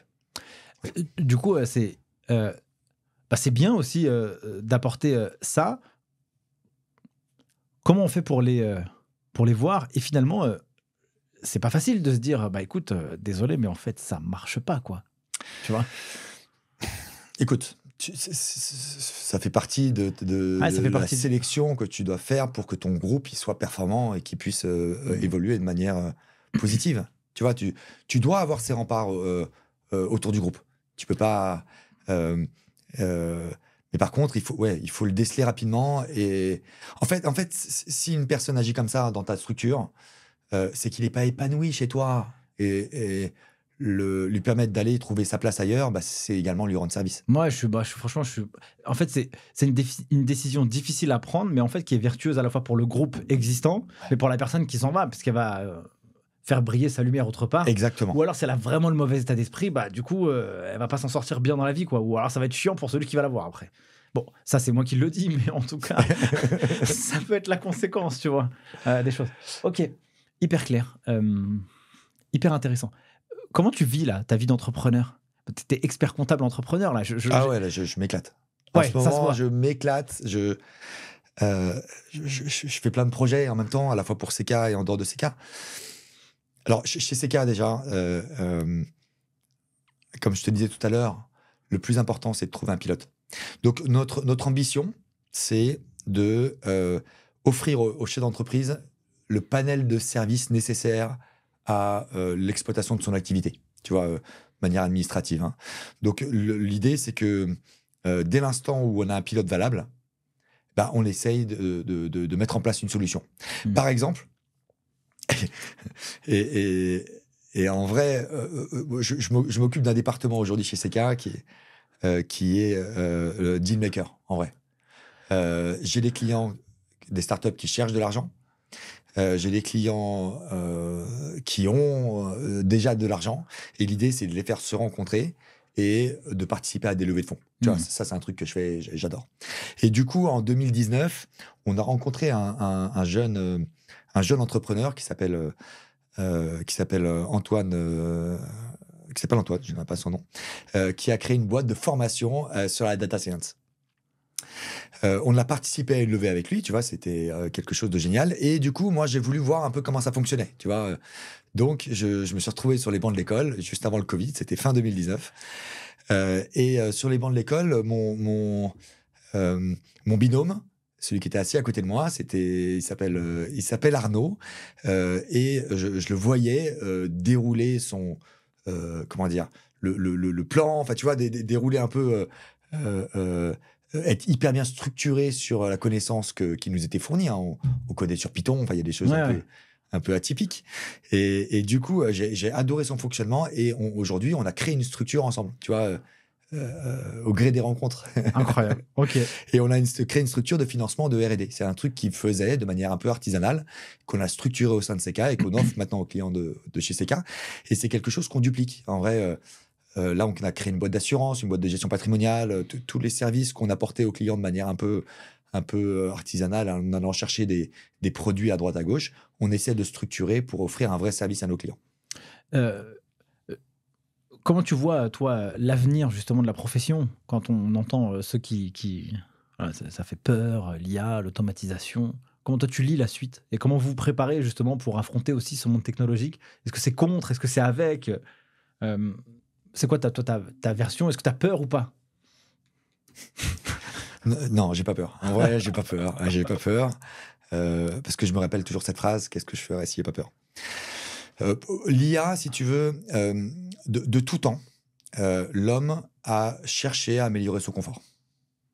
Il a créé les machines-outils pour remplacer le travail à la tâche, etc. Tu vois, on a quand même évolué, notamment le 19e siècle le 20e siècle a été plutôt radical en termes d'évolution technologique, et qui a permis à l'homme de pouvoir améliorer son confort de vie, de travail et de vie. L'IA, ça s'inscrit dans cette droite ligne, en vrai. C'est exactement ça. La problématique qu'on peut avoir aujourd'hui, et qui peut faire peur à certains, c'est qu'on a fondé tout notre système éducatif sur la connaissance. Il fallait apprendre les choses par cœur. Il fallait apprendre la technique par cœur. Et on était interrogé sur les dates en histoire, tu vois, tous ces éléments-là. Mon Dieu. Et on a fondé tout notre système éducatif là-dessus.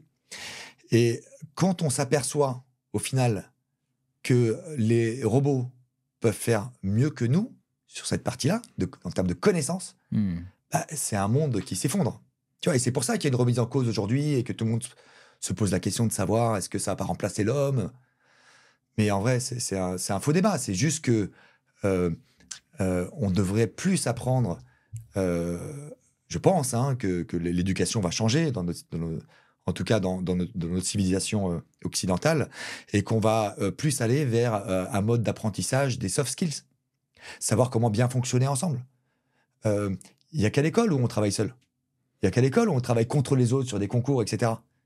C'est jamais le cas dans la vie réelle. On travaille toujours en équipe. Je veux dire, un dossier, on le fait toujours en équipe. Même l'arrêter, c'est avec le client qui va répondre aux problématiques qu'on va lui exposer. Est-ce que tu préfères prendre des dividendes? Tu vois, tout ça, c'est des choses qu'on va construire avec... et voilà. Et donc, du coup, moi, je pense que c'est une très bonne chose. Et je pense que l'IA va nous permettre enfin de réaliser notre vrai métier, qui est de conseiller l'entrepreneur. Mais pas de le conseiller une fois par an ou 4 mois après la fin de son exercice, mais le conseiller en temps réel. Avoir une compta en temps réel est pour nous un objectif, mais c'est un objectif qui est en fait un point de départ pour délivrer notre mission. Ça, c'est réellement ce que je pense. Hyper clair. Tu vois, tu pointes du doigt un sujet qui est important. Tu utilises le mot soft skills. Je pense que derrière ce mot, peut-être qu'il y a certaines personnes qui ne comprennent pas la profondeur de ce que c'est réellement, mais tu en fais partie. Tu es un des éléments d'illustration. Mais si tu aimes résoudre des problèmes, si tu sais parler en public, si tu sais gérer ton temps, si tu sais communiquer, si tu sais comprendre l'autre sincèrement, mais en fait, c'est des armes fatales pour affronter n'importe quelle chose qui va t'arriver, parce qu'en fait, tu vas t'adapter avec ces outils-là. Et en fait, d'avoir la connaissance pure de la compta, ça va pas t'aider à t'adapter.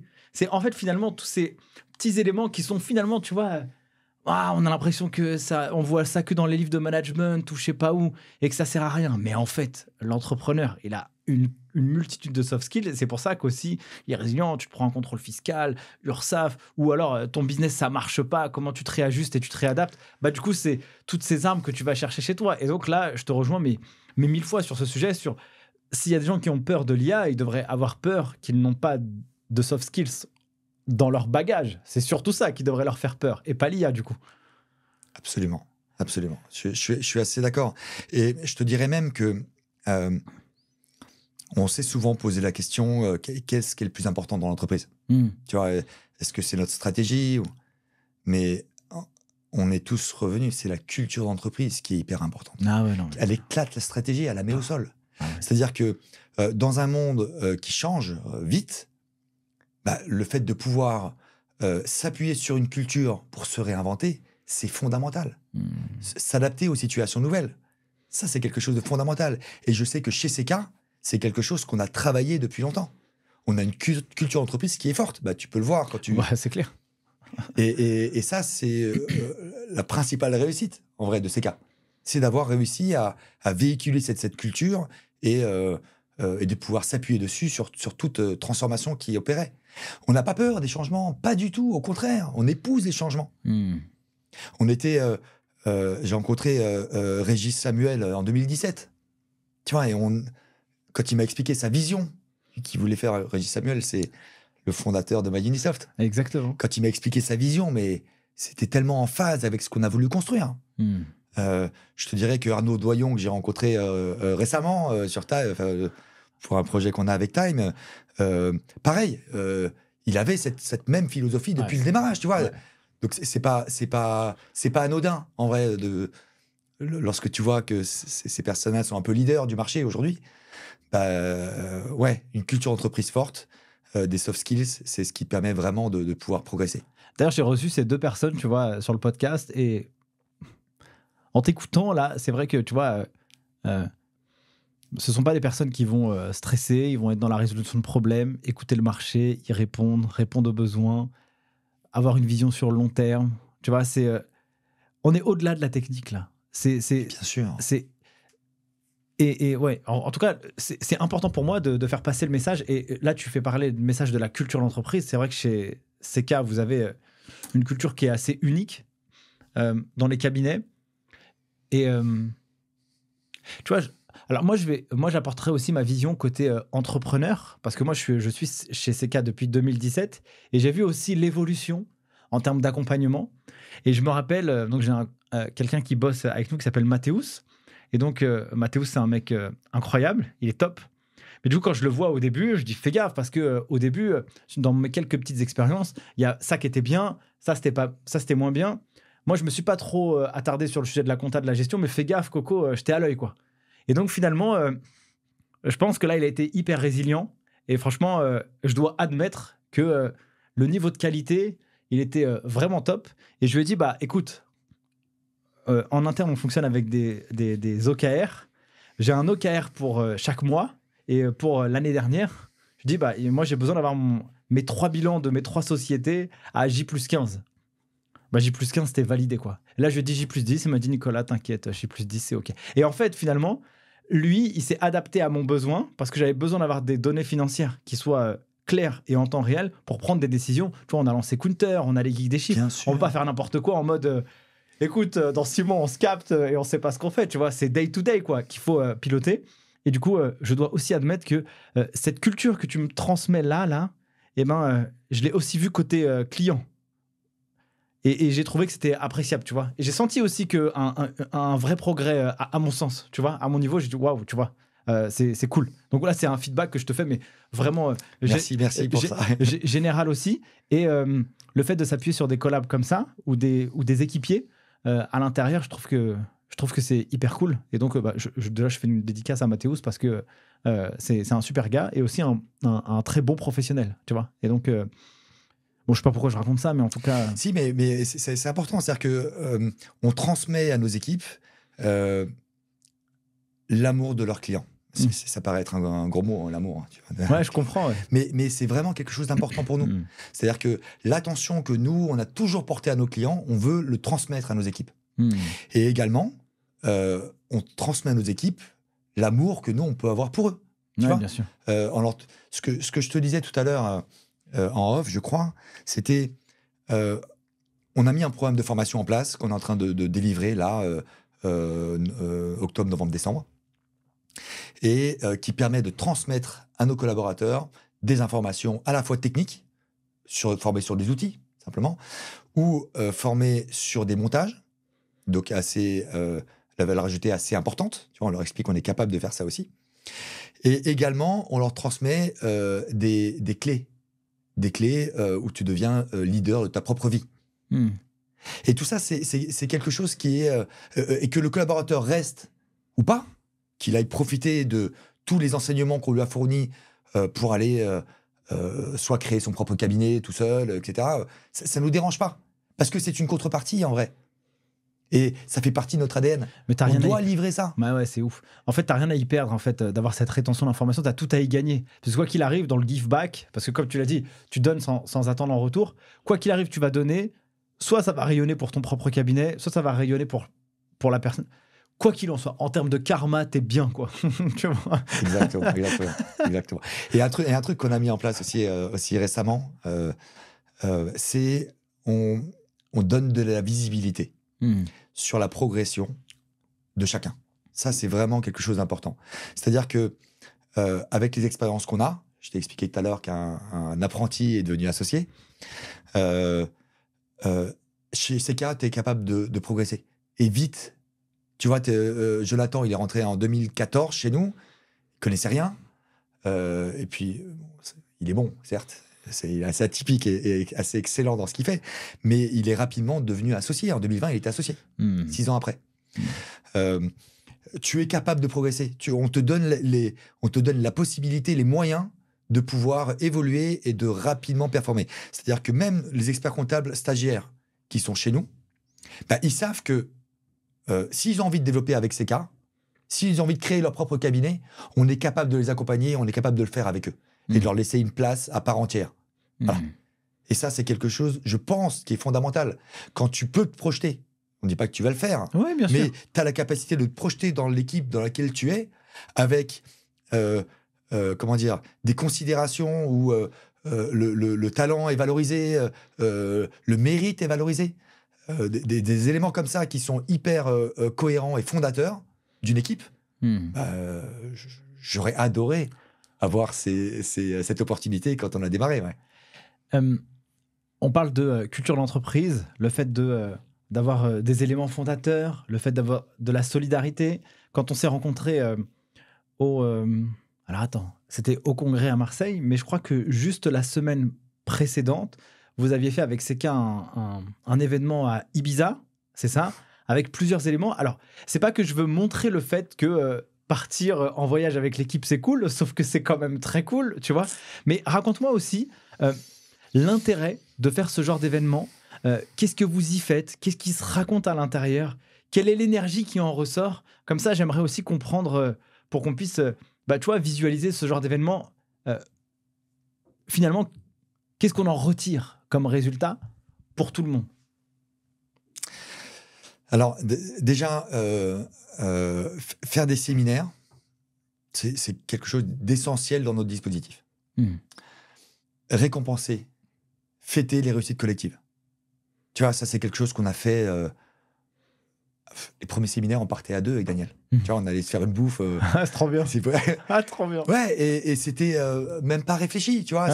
C'était de se dire, une fois par an, on se fait un point, déjà, sur l'année écoulée. Ouais.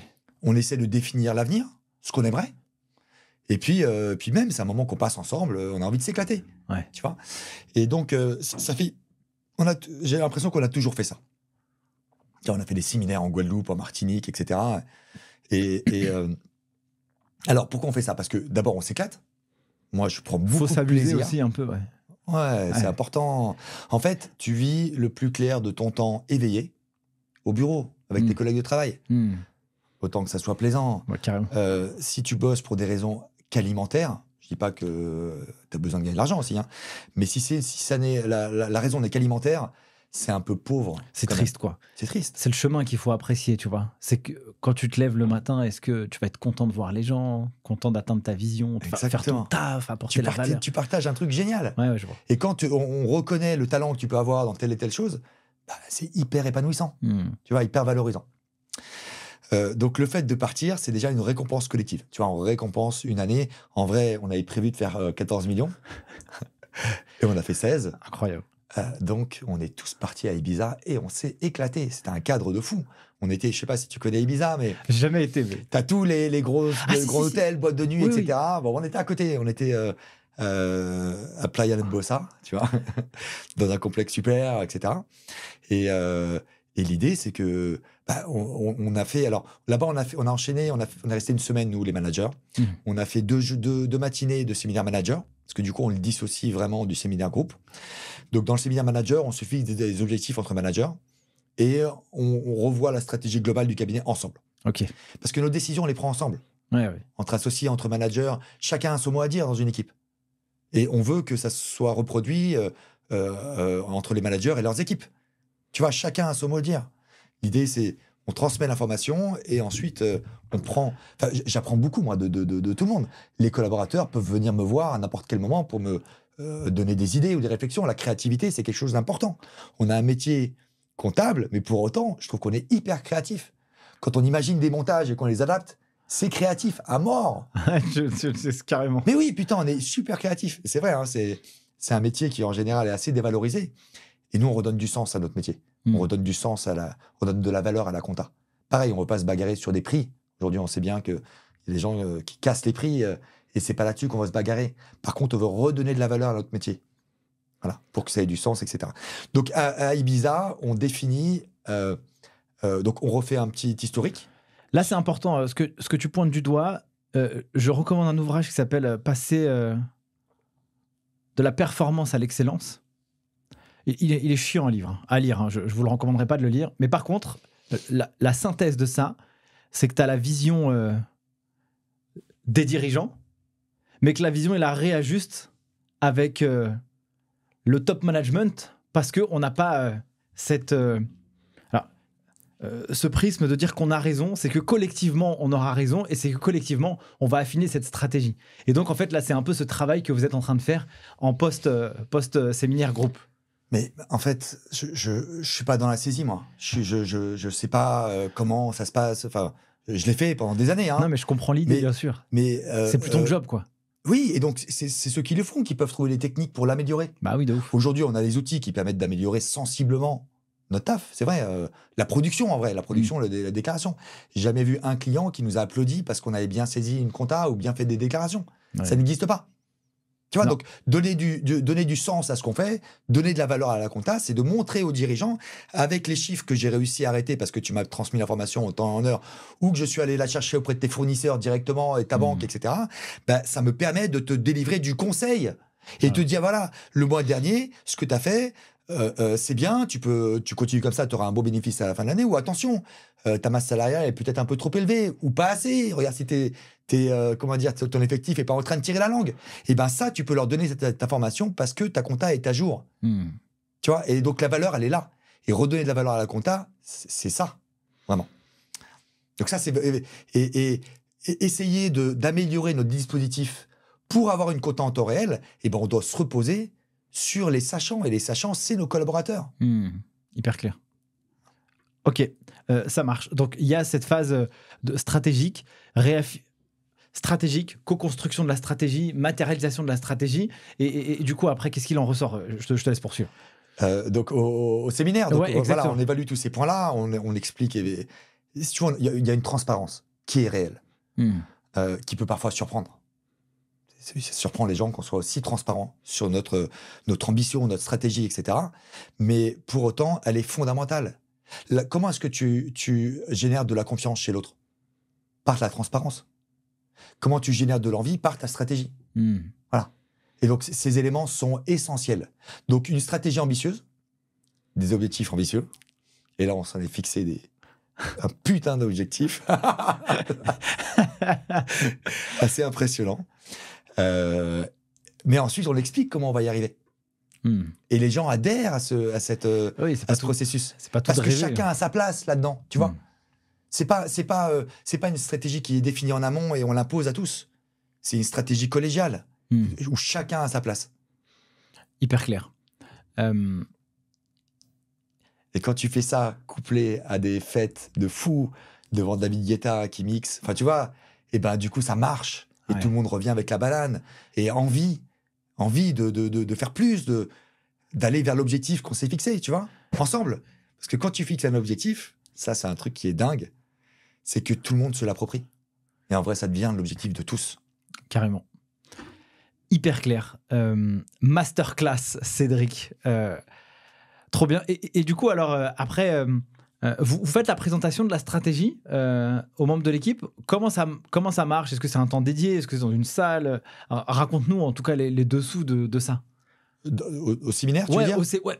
Par exemple, pour celui-ci, tu vois. Ouais, et ben, bien sûr, on a donc, je te dis qu'on a fait notre séminaire de manager, mais ça, c'est peut-être moins important, bien que c'est essentiel dans le dispositif. Parce que je te rappelle que nos managers relaient la stratégie, la culture auprès des équipes. Bien sûr, ça, bien c'est sûr. essentiel. Ouais, bien sûr. Et ensuite, on fait donc notre séminaire d'équipe. Les équipes arrivent. D'abord, on les accueille toujours dans des conditions incroyables. Alors, cette année, on n'avait pas de déguisement. Mais je peux te dire que Jonathan en tutu. C'est quelque chose. Hein. ou Daniel avec un petit lacet dans les fesses. C'est drôle, c'est marrant. Tu vois, tu démystifies un peu la chose. Démystifies un peu les managers, les boss, etc. Donc, c'est quelque chose qu'on pratique assez régulièrement. Donc, on a 2 matinées en général, 2 grosses matinées de 4 heures environ, dans lesquelles on fait... Alors, on le distingue toujours en 2 parties. La première partie, on fait un constat et on demande une réflexion de chacun. Donc, atelier, mise en situation, tu vois, il y a une vraie participation de tout le monde.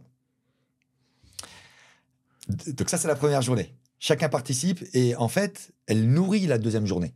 Parce que la deuxième journée, on délivre la stratégie. Ok. Ok, hyper clair. Donc ça veut dire que en amont, vous l'avez réfléchi, vous l'avez potassé, vous avez défini les objectifs, etc. On a utilisé l'IA pour le formaliser. Ok. Ouais. Et en tout cas, vous avez utilisé ce qu'il faut pour que ça fonctionne. Là, vous avez une idée bien en tête, précise. Et vous savez que c'est là où vous allez. Parce que d'un point de vue collégial, en amont, vous l'avez incarné, vous l'avez décidé ensemble. Par contre, il y a une autre partie qui va venir peut-être agrémenter ou conforter votre décision si ce qui se passe au niveau du terrain, qu'est-ce que ça émerge? Et à la fin, finalement, il y a ce rendu final qui dit la strat pour l'année prochaine ou les 2, 3 ou 5 prochaines années, voilà ce que ça va être. Et donc, c'est une phase en plusieurs étapes. En fait, on définit toujours un objectif assez lointain. Ouais. Enfin, assez lointain. Sur une période de 5 à 10 ans. Ok. D'ailleurs, on définit 5 ans et 10 ans. Et ensuite, on le décompose par année, par mois et par individu. Ah ouais, ok. Voilà. C'est du boulot. Chacun sait ce qu'il a à faire et chacun sait, et on les suit dans le temps. Ok. Tu vois, ça permet de mesurer si tu as bien respecté. Voilà. Et on est initiative dessus. Okay. Tu vois, on récompense lorsque l'objectif est réalisé. Ok. Hyper clair. Qu'est-ce que tu as senti à la fin de ce séminaire à Ibiza? C'était quoi, toi, ton sentiment? Est-ce que tu es fier? Est-ce que tu es content? C'est quoi les feedbacks aussi que tu as eu de la part des équipes de chez Seka? En vrai, là, tout le monde était dingue. En vrai, je pense que c'est l'un des séminaires les plus aboutis qu'on ait. On s'améliore tout le temps. Ah oui, l'amélioration constante, je l'ai écrit. L'amélioration constante. J'espère qu'on fera encore mieux l'année prochaine, mais là, on a fait vraiment un beau séminaire. Tu le vois sur le visage des gens. Tu sais, moi, j'aime bien prendre la parole. Pas dans les vidéos. Je crois que c'est la première vidéo que je sors. Je fais. Je ne sais pas si j'en ferai d'autres, mais en tout cas, c'est pas mon truc. Mais par contre, avec mes équipes, oui, j'aime bien prendre la parole. Tu vois, parce que j'aime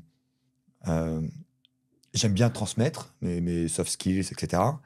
Et j'aime bien aussi percevoir sentir dans l'œil des gens ouais. Ce qu'ils perçoivent. Tu vois, tu le ressens en vrai. Quand tu parles avec quelqu'un, tu ressens la manière dont il apprécie ce que tu lui dis ou pas. Et c'est quelque chose de vraiment important. Donc oui, c'était un super séminaire, bien abouti. Je pense que ça a motivé tout le monde. On a forcément... ça arrive, on a quelques départs après, tu vois, des gens qui n'étaient pas en phase avec le projet, etc. Ouais, bien sûr. Ça fait partie de C'est parfaitement logique que ça se passe comme ça. Mais je pense que toutes nos équipes étaient ravies, en vrai. C'est quoi ton rêve d'entrepreneur dans les 5 à 10 prochaines années, du coup? Est-ce que tu l'as un peu matérialisé, visualisé? Est-ce que tu veux le partager ou pas? Mais en tout cas, ce serait quoi ton idéal pour CK et peut-être pour toi aussi, tu vois? En vrai, c'est assez compliqué pour moi de me fixer un point d'arrivée. Voilà. J'ai fixé les étapes, mais alors dès que j'arrive à franchir une étape, je vais la fêter, mais je suis déjà dans l'étape d'après. Ouais, je vois. J'ai du mal à me dire, dans 10 ans, je serai là et voilà, j'aurai abouti, ça sera l'aboutissement de quelque chose. Je pense que quand j'aurai plus rien à apporter, je partirai, en vrai. Ok, je vois. J'arrêterai. Ok.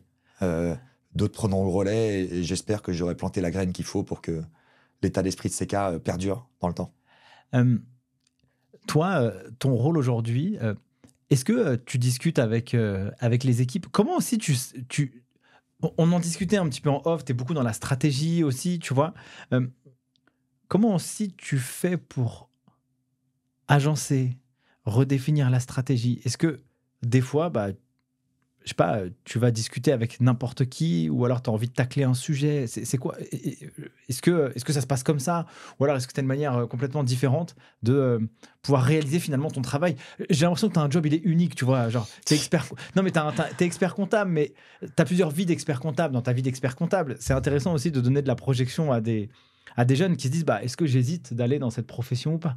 En fait, je sais pas, moi, tu fais 1000 trucs, quoi. En fait, c'est une profession de ouf. C'est un métier de dingue. J'avais même pas mesuré quand j'ai démarré que ça pouvait offrir autant de possibilités. T'imagines que tu participes à l'ensemble des business de tes clients, que tu es sur tous les sujets, tu vois ce qui marche pas, à la fois comme activité, à la fois comme structure dans le management. T'es confronté à ça tout le temps. T'es à l'école, quoi, tous les jours. C'est en fait génial. J'apprends tout le temps. Ok. Tout le temps. Et vraiment, c'est un métier qui m'éclate. Ce qui m'éclate aussi, c'est d'aller chercher un collab pour lui dire, voilà, j'ai tel projet, telle idée. Parce que si tu veux, j'aime bien mettre les projets en place. Je peux les suivre, mais avec un pilote. Tu vois, je peux pas être pilote. Je suis pilote déjà de l'activité CK. Je veux pas être pilote des autres. Voilà. Je veux pas m'affliger trop de choses, sinon je sais que je vais mal le faire. Et donc, aller chercher quelqu'un et lui dire, voilà, j'ai telle idée, par exemple. Là, on va sortir un petit, en avant-première, un soft d'évaluation. Ok. Tu vois, c'est un truc que j'ai voulu faire. J'avais déjà l'idée en 2010. Ok. L'idée, c'est que, en fonction des décisions d'une boîte, ça influe sur la valeur de cette boîte. Carrément. Surtout dans les startups. Le mec, je veux dire, t'as un board et tout d'un coup, il va embaucher un DAF pour structurer. Ça va donner de la valeur à la boîte. Et chaque décision peut être mesurée comme ça. Donc, on essaie de sortir un petit module là, assez simpliste, que je veux faire gratuit d'ailleurs pour les entrepreneurs, pour leur donner une valorisation à un instant T de leur structure. Alors ça c'est une masterclass, je pense à la fois une masterclass marketing aussi. Et combien d'entrepreneurs ne savent même pas qu'ils peuvent vendre leur entreprise, quoi, et qu'elle vaut quelque chose? Non, et en fait, je suis parti d'un constat. C'est-à-dire que quand j'étais, il y a quelques années, quand je faisais encore les périodes fiscales dures, etc., on passait des nuits au bureau, il fallait donner l'IS, il fallait verser l'IS, c'était le 15 avril.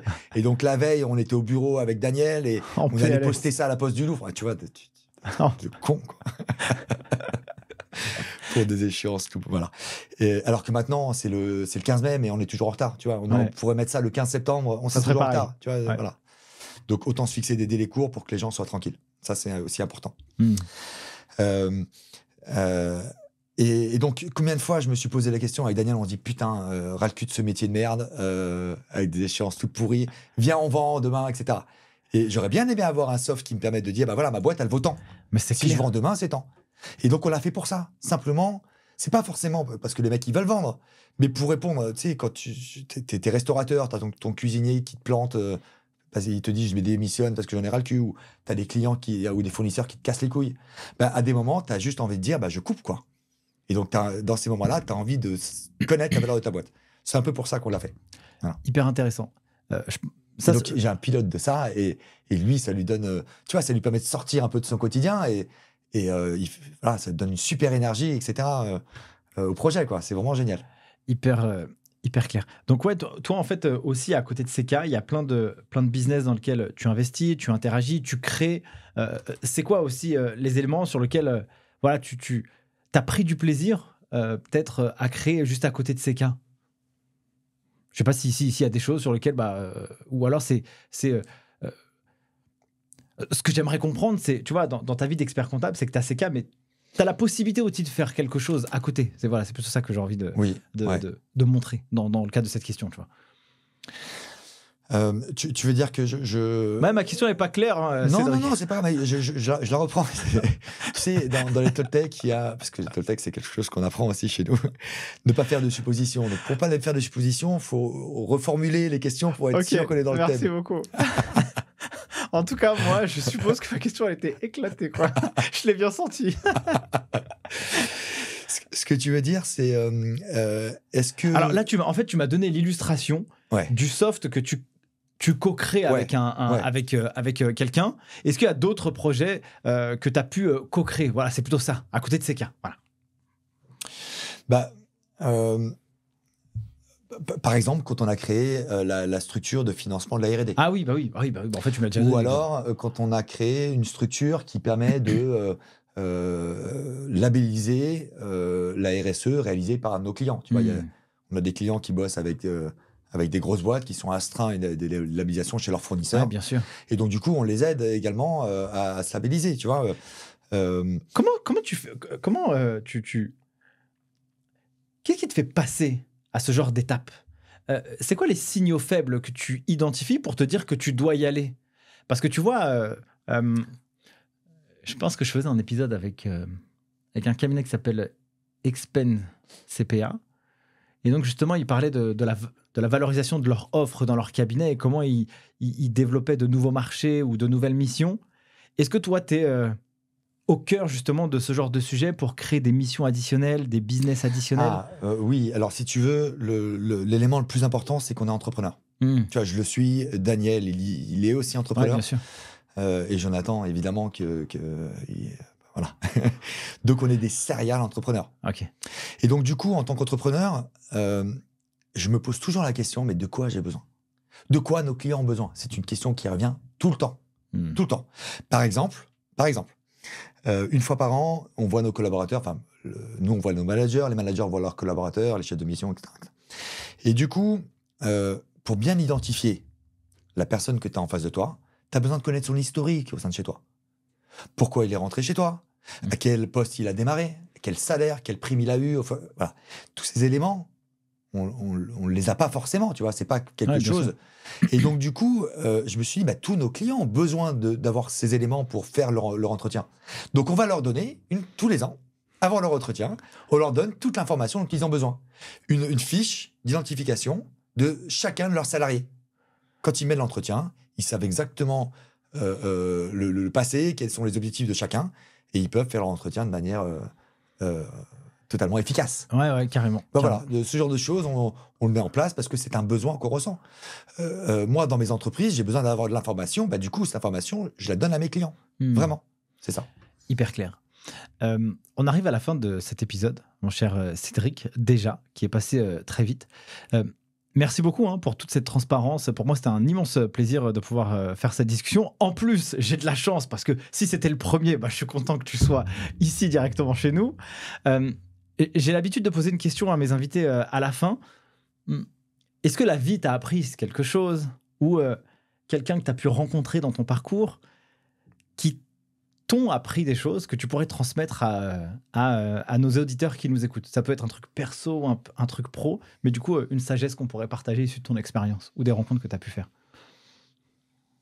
On me dit souvent, ce n'est pas une question facile. Non, c'est pas ça, c'est que j'ai appris tellement de choses au gré de mes rencontres. Tellement de choses différentes qui se sont accumulées, complétées, que c'est... Alors oui, c'est pas facile de pouvoir en distinguer une. Toutefois, je pense que l'enseignement des accords Toltec, alors on me les a pas appris, tu vois, on m'a suggéré l'idée que ça existait. Et ensuite, c'est à toi de faire ta démarche, hein, tu sais. Si on t'impose à faire des choses, comme à l'école, ça rentre pas forcément. En tout cas, ça rentre, ça ressort. Donc, la sagesse des Toltecs, que j'essaye, bien sûr, à la fois de reproduire, d'intégrer et de reproduire, et à la fois d'apprendre, de transmettre, c'est quelque chose qui m'anime beaucoup et qui me fait vraiment du bien. Alors, j'étais sur 4 accords Toltec. J'en ai appris un 5e assez récemment, qui est génial, en vrai, qui vient boucler la boucle.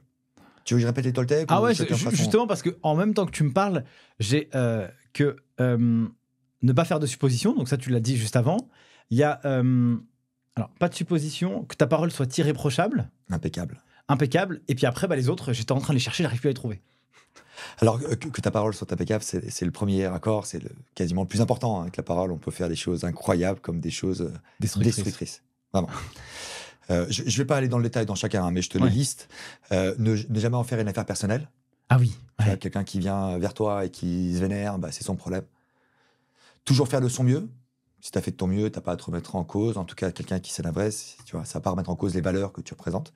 Toujours faire de son mieux, ni plus ni moins. Si tu fais plus que de ton mieux, tu seras forcément déçu du résultat, parce que tu auras dépensé beaucoup d'énergie. Si tu fais moins, tu auras des remords.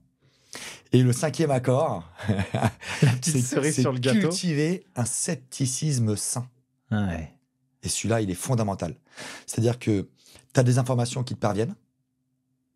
Pendant le Covid, par exemple, on a plein d'informations qui nous sont parvenues. L'idée, c'est pas d'être complotiste, hein, bien sûr. Mais des fois, tu as des informations qui sont contre-intuitives, qui te paraissent pas logiques. Ouais, je vois. Va chercher l'information. Va chercher l'information. Aujourd'hui, on est dans un monde où l'information circule partout. Et d'ailleurs, je pense que c'est un des enjeux de l'IA. Tu me parlais de l'IA, est-ce qu'on doit en avoir peur ou pas? L'IA va rechercher de l'information qui existe. La seule chose à savoir, si cette information sur laquelle elle se base est vraie ou pas. Ouais, c'est clair. En vrai, la distinction, elle est là. Donc, cultiver un scepticisme sain, c'est fondamental. Voilà, et c'est 5e accord Toltec. Donc, ce que je recommande à tout le monde, c'est ça. Cultiver un scepticisme sain. Merci beaucoup, Cédric, en tout cas. Pour Merci cet épisode. à toi, c'était canon. C'était un vrai plaisir pour moi. J'espère à tous que vous avez apprécié cet épisode autant que moi j'ai apprécié à le tourner. Si c'est le cas, n'hésitez pas à nous faire un maximum de love sur les réseaux, de partager, de mettre les 5 étoiles partout. N'oubliez pas que cette émission, elle est disponible à la fois sur YouTube, Spotify, Apple Podcasts et sur toutes les plateformes de streaming. Naturellement, si vous souhaitez rejoindre le cabinet CK, je vous mets les annonces directement ici. Vous avez bien entendu la culture de l'entreprise et moi aussi, j'ai à cœur de mettre en valeur et en lumière des cabinets qui font rehausser le niveau de la filière et dans lequel vous pouvez vous sentir bien. Donc, allez-y. Sur ce, je vous souhaite le meilleur et je vous dis à la semaine prochaine pour un prochain épisode. Ciao!